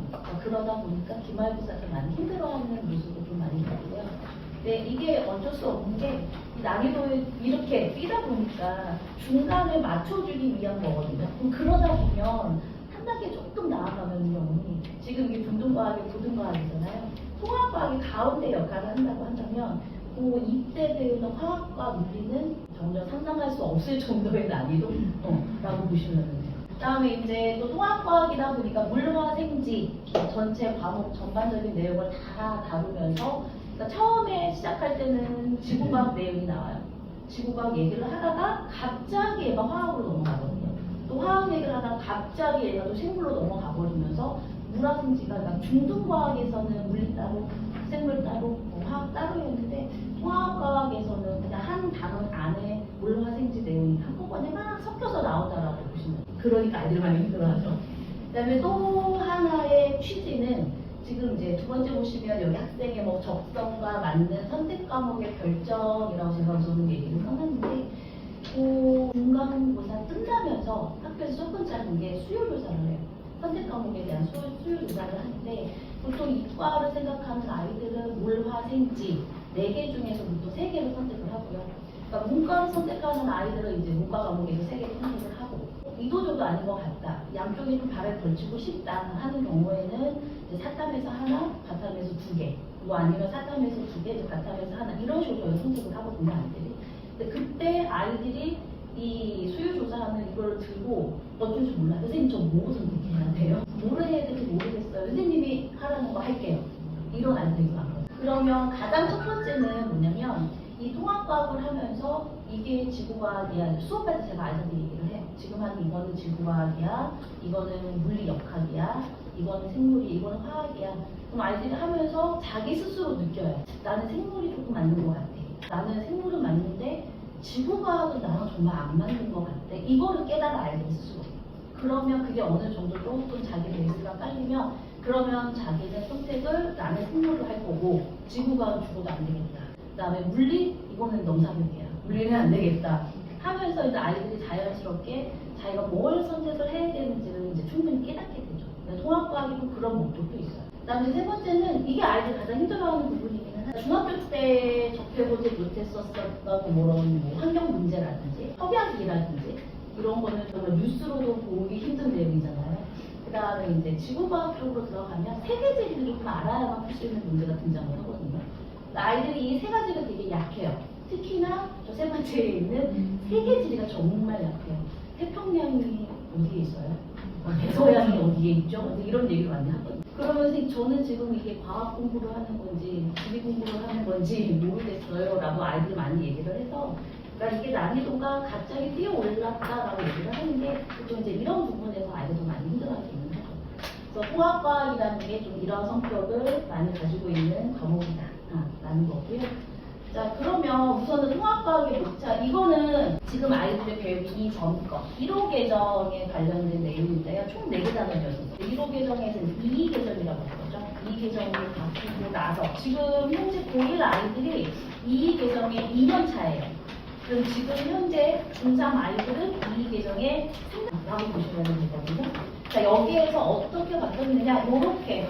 총 4개 단원이었었는데 6개 단원으로 바뀌었는데 그 가운데에 있는 2단원, 2, 3, 4, 5 단원은 원래 기존에 있었었던 단원이고 앞에 있는 1단원과 뒤에 있는 6단원이 양쪽에서 이렇게 추가가 되었다고 보시면 돼요. 그럼 안에 들어있는 기본적인 내용은 크게 변함은 없어요. 기록 예정과 거의 똑같고, 이제 1단원, 2단원만 추가가 됐는데, 1단원은 뭐 과학의 기초라고 해서, 말 그대로 기초구나, 라고 생각을 하시면 또 안 되는 게, 이 부분에서 뭐 아이들 담이라든지, 뭐 측정이라든지, 어림이라든지, 이런 부분이 등장을 하는데, 이건 모의고사를 봤을 때, 통과 모의고사를 봤을 때, 1단원에서 오히려 하는 문제들이 좀 많이 등장을 하고 있어요. 근데 마지막 6단원은 이제 과학과 미래사회라고 해서 이거는 거의 개념이 아이들 이제 기말고사 끝나고 나면 2학기 기말고사 끝나고 나면 진도로 나갈 게 없잖아요. 약간 그런 목적이기는 한데 여기 좀 앞에 이제 뭐 질병과 관련해서 우리 옛날에 코로나 때 검사 안 했었잖아요. 그거에 관련된 원리 그게 앞쪽에 등장을 하는데 아마 제가 볼 때 6단원은 그 파트가 시험 문제에 등장할 가능성이 있고요. 나머지 2, 3, 4, 5단원은 이론 구성하고는 거의 변함이 없다라고 보시면 되고 각각 단원별로 그런 조금 살펴보면 자 이거는 이제 각 단원별로 중등과학이랑 고등과학에서 어떻게 연계성이 있느냐라는 건데요. 2단원에 있는 물질과 큐브에서 중등과학에 있는 중2의 내용과 중3의 내용 그다음에 고등 쪽으로 가면 지구과학 1하고 화학 1에 관련된 내용이 요 2단원으로 쏙 들어갔다 보시면 되는데 제가 지금 노란색으로 색칠되어 있는 부분 있잖아요. 이 부분은 보통 아이들이 많이 어려워하는 난이도가 조금 높은 부분 그다음에 학교 시험 문제에서도 이 부분에서 좀 킬러 문항이 많이 나오는 부분이라고 보시면 돼요. 근데 아이들 시험 공부를 할 때 이 노란색으로 색칠되어 있는 여기 부분을 조금 집중적으로 공부를 해야 되는 부분인데 이게 주로 이 부분이요. 화학 1에서 나온 이 화학결합이라는 파트가 있는데 시험 문제가 나올 때 통과 수준도 안 나와요. 통과 수준이 아닌 화학 1의 수준으로 등장을 하거든요. 어느 정도 제가 뒤쪽에서 조금 보여드릴게요. 이 단원, 보통 이 2단원은 아이들 학교 들어가서 첫 중간고사의 시험범위가 1단원하고 이 2단원까지가 중간고사 시험범위라고 보시면 돼요. 그 다음에 3단원. 이게 이제 이번에 끝난 1학기 기말고사 시험범위가 이 3단원이라고 보시면 되는데 전체가 노란색이죠. 여기는 이제 지구 시스템이라는 거는 이제 지구과학에서 관련된 직권의 변동이라고 해서 여기 부분은 거의 뭐 한 90%는 암기예요. 거의 90% 암기고 아까 말씀드렸던 세계지리에 관련된 부분, 태평양, 대서양 관련된 부분 여기서 많이 등장을 하고요. 자, 이 부분이 정말 아이들이 많이 울었던 파트예요. 역학적 시스템이라고 해서 물리원의 역학 파트인데 실제 학교 이번 태종고랑 경남고에서 이 수준의 모의고사 고2 물리원이 아닌 고3 물리원 수준의 필러 문항이 많이 등장을 했어요. 그 다음에 세 번째는 생물, 여기 보이시죠? 생물 1이 아닙니다, 생물 2예요. 생명과학 2, 그러니까 이론 계정에서 생명과학 2라고 불리는 파트인데요. 거기에는 뭐 세포와 물질대사라는 부분이 이렇게 내려오는 건데 그럼 여기도 킬러 파트라고 볼 수가 있겠죠. 여기서도 고3 모의고사에 관련된 문제가 이번에 태종고에서 등장을 했어요. 그래서 이번 기말고사가 조금 많이 난이도가 많이 올라갔는데요. 그러니까 보통 어머니들 어려워요, 난이도가 높아요, 어렵습니다 라고 하면 이렇게 말씀을 많이 생각을 하시는데 그러니까 어느 정도의 난이도인지는 대충 이 정도로 보면 고2와 고3 수준으로 공부를 해야 되는구나 라고 느끼실 거예요.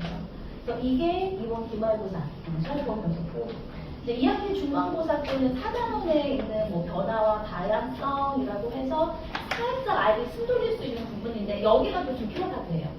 화학 변화라고 해서 화학 1의 상하환원, 3학기 중하환원인데 이게 전에 1호 개정에서 보면 화학 1을 선택한 아이들이 모의고사에서 킬러 파트라고 불리는 부분이거든요. 그러니까 모의고사를 볼 때 맨 마지막 문제 18번, 19번, 20번 요 세 문제가 킬러 파트인데 이 문제에 해당하는 게 여기서 등장을 해요. 근데 이게 이 파트가 지금 고등학교 1학년 통합과학에 등장을 하는데 아마 제가 볼 때는 이것도 고3 수준의 모의고사 수준으로 문제가 나올 것 같다라고 보고요. 그 다음에가 이제 2학기 기말고사 파트라고 보시면 생태계, 발전과 신재생 예전과라고 해서 여기가 이제 물리원의 전자기장에 관련된 부분인데 또 이 전자기장 아이들이요. 아이들 중에서 기질이 이렇게 태어난 기질이 이런 3차원적인 입체에 관련된 부분을 좀 힘들어하는 친구들이 있어요.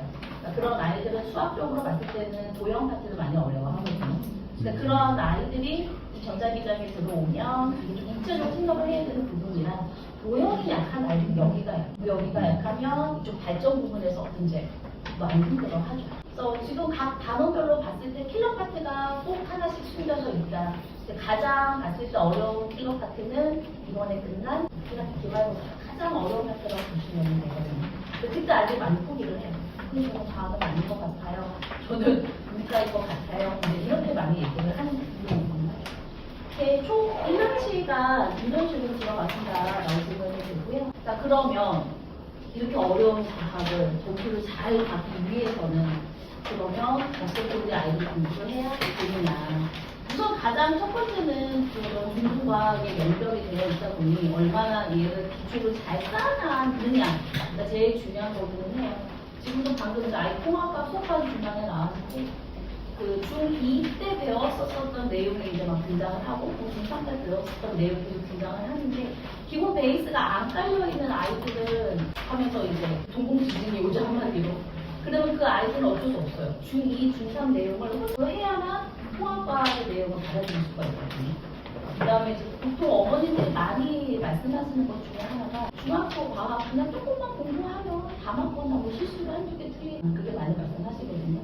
그러니까 그거는 벼락치기로 그때는 가능해요. 중학교 과정에서 중국과학은 벼락치기로 하나 외워서 한 2주, 3주 바짝, 2주만 바짝하면 점수가 나오는데 통합과학은 기본 베이스 깔려 있어야지 통과 거기다 얹어야지 그 위에다가 필러 문항까지 가져가려면 고2 의자의 모의고까지 가져가야지 하다 보니 통합과학은 이런 중학교 때 했던 공부 방식으로는 전혀 피할 수가 없는 과목이라고 보시는 거죠. 그 다음에 이제 두 번째는 저희 아이들한테 항상 강조하는 부분인데 최소 5회독 개념 정리라고 해서 가장 첫 번째가 첫 단계가 뭐 스키마 형성이라고 해서 이거는 그냥 큰 틀을 잡아놓는 거예요. 큰 숲을 먼저 보고 뼈대만 잡아놓고 이 뼈대만 잡는 것까지가 어머니 한 22주에서 24주 제가 처음에 말씀드렸을 때 양이 되게 방대하다라는 말씀을 드렸잖아요. 그러니까 그러다 보니까 그냥 한 번 쭉 1년치의 내용을 훑는데 한 22주에서 24주 정도. 그럼 24주로 친다고 하면은 6개월인 거죠. 그러면 지금이 이제 7월 거의 끝나갔죠. 8월이죠. 8, 9, 10, 11, 12, 1, 2. 7개월 남았어요. 근데 중간에 약 중간고사 시험 기회가 있거든요. 보통 중간고사 시험 대비는 4주를 많이 하시더라고요. 그럼 그것까지 집어넣으면 딱 7개월이면 끝나죠. 8월부터 시작해서 내년 2월까지 24주 동안에 딱 이거밖에 안 되는 거예요. 1단계.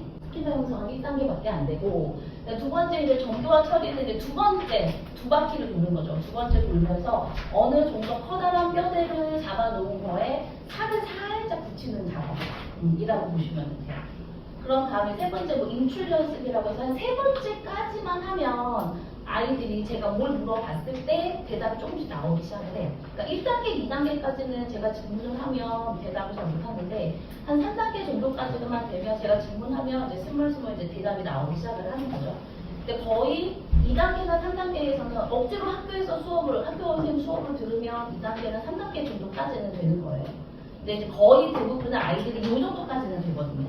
3단계 정도까지는 되는데 이때부터 이제 아웃풋이 조금씩 나오긴 하거든요. 그러면 나 이제 잘 알아. 이제 통과 잘하는 것 같아. 하면서 이제 여기에서 손을 놔버리는 거죠, 아이들이. 근데 그 다음에 4단계, 5단계는 뭐느냐. 이제 4단계에 들어가면 조금 더 심한 내용 같은 게 들어가고, 자, 마지막 5번째가 제일 중요한 게 뭐냐면, 이거는 이제 제가 아이들한테 백지를 던져줘요. 백지를 던져놓고, 이제 쉽게 말하면 백지 테스트죠. 어떤 단어를 딱 한 다음에 이 단어의 중요한 내용을 머릿속으로 적어봐요. 이 단계가 되면 아이들이 이미 머릿속으로서 이 단어 내에서 뭐가 중요한지, 그 다음에 뭘 외워야 되는지 느낌이 자기가 아는 거예요. 여기까지 단계가 되어야만이 이제 기본 문제들을 풀 수가 있는 거예요. 기본 문제들을 그 단계가 되어야만 기본 문제 풀 수 있고, 이 심화 파트, 킬러 파트는 어쩔 수 없이 약간 모의고사 문제를 많이 풀어보는 수밖에 없긴 해요. 그럼 보통 아이들이 중간고사, 기말고사, 내신 들어가기 전에 최소 5번의 개념 정리가 되어야 된다는 거예요. 그 다음에 또 하나는 그 중간고사, 기말고사 시험 대비를 하면서 느낀 게 중간고사 때는 난이도가 정말 난이도가 되게 무난하네. 필러보다 해봤자 하나 정도? 근데 이번에 기말고사 들어가면서 갑자기 난이도가 훅 하고 떠올랐거든요. 이렇게 떠올랐거든요. 난이도가 이제 살짝 올라가는 게 아니라 갑자기 훅 점프를 뛴 게 우선은 가장 큰 학교에서 얘기하는 변별력을 높이기 위해서이다.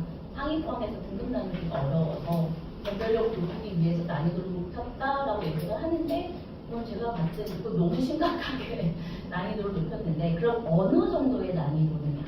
어머니들 문제 어려워요. 많이 들어보셨죠? 어느 정도냐? 자, 방금 따끈따끈한 거예요, 어머니들. 2026년 태종고 1학기 2차 집필 평가 이번에 볼 거거든요. 태종고 건데 지금 이게 아이들 시험지를 지금 4분 찍은 걸 살짝 기울어졌어요. 역학 파트예요. 아이들 되게 많이 힘들어했거든요. 여기 그래프 잠깐만 보시면 여기에 살짝 자, 이 문제 어떤 문제인가? 그러니까 저희가 아이들이 이 문제가 어렵다고 해서 문항별로 하나하나 다 분석을 했거든요. 그러니까 아이들이 가장 어려운 문항들을 좀 위주로 봤는데 학교 선생님들 출제를 하실 때 사람이다 보니까 문제를 많이 참고를 하시겠죠. 이렇게 무리해서 유를 창조를 하는 게 아니니까요. 그럼 주로 이 학교 선생님은 어느 부분의 문제를 많이 참고를 했을까? 막 뒤지다가요. 결국엔 찾았습니다. 보이시죠? 2022년 10월 자 이게 키포인트예요. 고3 물리학 원의 모의고사에 나왔었던 문제예요. 그러니까 저는 처음에는 고3까지 생각을 못하고 고등학교 2학년 물리 모의고사를 계속 뒤졌어요. 2025년 없네 24, 23, 22 없어요. 설마 하고서도 고3 거를 뒤져봤는데 고3 거에서 거의 비슷한 유형의 문제가 많이 등장을 하더라고요. 그래서 제가 되게 많이 놀랐었던 게 이걸 준비를 하고 아이들 문학 분석을 하면서 엄청 많이 놀랐어요. 그 다음에 등장을 하는 게 자 이건 강남고 거예요. 이건 강남고 마지막 기말고사 문제였는데요. 아이들이 가장 많이 힘들었던 문제가 52번인데요. 이것도 찾았거든요. 고객과 뒤지다가 없네. 고3 거예요. 고3 물리학 원 2024년 거. 되죠. 지금 보면 어때요 언니? 똑같죠? 그 다음에 여기 나와 있는 표의 내용도 거의 일치를 해요. 그러면 선생님들이 학교 출제하시는 선생님들이 이건 고2가 아니라 고3 물리에 나오는 모의고사를 참고를 하시는구나. 저도 되게 충격 먹었어요. 그 다음에 이거는 태정고 거. 아이들이 지금 태정고 같은 경우에는 이번에는 강남고보다 태정고 문제가 좀 더 많이 어려워요. 역학은 한 3문제 정도가 필러? 3문제 정도가 필러예요. 필러를 만들기가 더 어려웠는데 강남고에서는 생물 필러 문항이 없었어요. 근데 이번 태정고에서 딱 한 문제, 생물 필러가 노 문제였는데요. 이 그래프가 아이들이 그동안 거의 접해보지 못했었던 처음 보는 그래프예요. 저도 이게 뭐지 할 정도로 이 그래프가 생겨있는데 비슷한 걸 찾다 보니 2022년 10월 여기 보이시죠? 고3 생명과학 2의 모의고사에 나오는 그 그래프가 완전 똑같게 이게 출제가 됐더라고요. 그러니까 이게 어머님 제가 항상 드리는 말씀이 어려워요. 그럼 집에 가서 야 어렵대. 이게 아니라 어머님들도 집에 가셔서 야 오늘 갔다 왔는데 어려운 정도의 수준이 너가 좀 고1 수준으로 공부를 하면 안 돼. 고3 수준으로 너희가 공부를 해야 돼. 라고 어머니 직접적으로 얘기를 하셔야지 아이들이 좀 마음에 와닿는 거예요. 아이들한테 야 그냥 어렵대 라는 정도가 아니라 또 요 정도 보시면 아 대충 이번 난이도가 정말 어려웠구나 라는 거. 지금 요것도 태정고 이번에 1학기 생일파트였는데요. 요 그래프는 제가 처음 데뷔하면서 딱 한 번 봐본 적이 있어요. 딱 한 번 고난이도 문제나 이 정도 수준까지 나올까 했거든요. 근데 똑같은 그래프가 이제 나오고 이것도 고3 생명과학에서 나왔었던 거예요. 그러니까 지금 요 역학 문제, 그다음에 생각 문제를 보셨어도 어머님들이 이게 고2 수준이 아니라 고3 수준으로 공부를 해야 되는구나라고 많이 느끼실 거거든요. 그럼 가장 첫 번째는 우선 기초를 많이 쌓아놓고 24주 동안에 해당하는 그 기간 동안에 한 바퀴를 도는 거 기초를 쌓아놓고 시험 대비 기간에 들어가서는 그 기초 쌓은 거 위에 이제 지금처럼 고2나 고3에 해당하는 모의고사 풀어봐야만 필요문항까지 가져갈 수 있다는 거예요. 근데 이게 쉽사리 잘 쌓이지 않는 부분이 때문에 여러 번 반복하는 수밖에 없는 거고요. 자 그러면 저희 이 마학 공부만의 중앙고등학교 공점을 위해서 저희만의 전략인데요. 자 이거는 앞에 얘기하신 두 번째가 거의 비슷해. 매주 저희는 이제 미리 시리즈가 있고, 자, 두 번째는 아이들이 가장 싫어하는 거예요. 나만의 복습 노트 정리하는 건데, 이거는 이제 그날 배웠었던 내용을 그냥 노트 준비해서 그날 가장 키포인트 중요한 거 길게 말고 그냥 반페이지만 써라고 얘기하거든요. 근데 이거 가장 힘들어해요. 아이들. 요즘에 아이들 쓰는 거 되게 힘들어하거든요. 근데 어쩔 수 없는 게 아날로그적으로 내 손을 직접 쓰는 방법이 머릿속에 집어넣는 가장 좋은 방법이라고 생각하거든요. 그다음에 이제 세 번째는 1회 이상의 클리닉을 하는데 이게 보통 평상시에는 아이들 일주일에 한 번으로 되게 힘들어하거든요. 그럼 시험 막바지 있죠. 시험 때문에 막바지에 들어가면 아이들한테 저 이번 주에 2번 오면 안 돼요? 저 이번 주에 3번 오면 안 돼요? 그러니까 아이들 계속 하다 보면은 그 수업 시간도 중요하지만 이 클리닉 때 얻어가는 정보가 더 많은 거거든요. 그다음에 클리닉 때는 제가 옆에다 끼고 한 가지 점하고 클리닉 문제 설명해주고 하다 보니까 클리닉 때 얻는 게 더 많다라는 걸 이제 아이들이 알면은 거의 시험 때 막바지에는 일주일에 2번씩 오는 친구들도 있고. 또 제가 봤을 때도 이 클리닉의 효과가 되게 크다라는 걸 저도 좀 많이 느껴요. 그다음에 네 번째는 이게 되게 중요한 게 학교별 요 수행평가. 지금 저희 데리고 있는 아이들 중에서도 뭐 한 문제 틀리거나 두 문제 틀리거나 했는데 수행평가에서 점수를 좀 많이 깎인 거죠. 그래서 얘 점수로 봤을 때는 과학만 봤을 때는 전교 1등이어야 되는데 수행평가에서 깎이다 보니까 이 점수를 합산을 했더니 과학에서 제가 2등으로 밀려났다고 얘기하거든요. 수행평가가 되게 중요해서 지금 이제 요번에 실제로 지금 태정고 1학년 아이가 저한테 카톡으로 보낸 거예요. 너무 예뻐요. 오전, 여기 보시니까 모르겠는데 오전 9시 7분이에요. 학교에 가자마자 이제 이런 식으로 해서 통합과 학위 수행평가 공고라고 해서 각 교실별로 이렇게 붙여놔요. 그러면 이제 학생이 가서 공고 떴어요. 사진 딱 찍어서 저한테 보내는 거죠. 선생님 아침 일찍부터 죄송합니다. 너무 예쁘죠. 지난번에 보여드렸던 수행평가 안내지예요. 이러면서 강당구 수행 준비해 주셨던 것처럼 자기는 학교도 준비해 줄 수 있느냐 그런 걸 해줘야지 하면 이제 이게 아마 이제 뭐 월요일이나 화요일날 이런 식으로 뛸 거예요. 그러면 저희 수업이 보통 토요일 주말에 있거든요. 그럼 저는 주중에 이제 여기에 어떠어떠한 내용을 시험을 볼 것이다 쭉 상세하게 나와 있어요. 그럼 이제 미리 시나리오를 제가 짜주는 거죠. 이렇게 표로 정리를 해서 여기에서 이런 얘기를 쭉 정리를 하면 아이들 그 다음 수업에 오면 이거를 이제 그 학교 안에서 배부를 하면 아이들 주말 동안 이거 공부를 해서 알짜를 긴 거죠. 엑기스만 뽑아놓은 거. 해서 그 다음 주 수행평가에 이걸 머릿속에 집어넣고 난 다음에 수행평가를 보면 훨씬 수월하죠. 혼자서 이제 대비를 하는 것보다 제가 엑기스만 뽑아서 주로 공부를 하면 조금 더 시간 절약도 되죠. 이런 식으로 제가 이제 수행평가를 대비를 해주고 있고요. 그다음에 요새는 저는 이게 저의 가장 장점이라고 생각을 합니다. 학생과의 즉각적인 Q&A. 그래서 보면은 시험 때는 거의 막바지에 질문하고 싶은 아이들이 근데 질문할 곳이 없어요.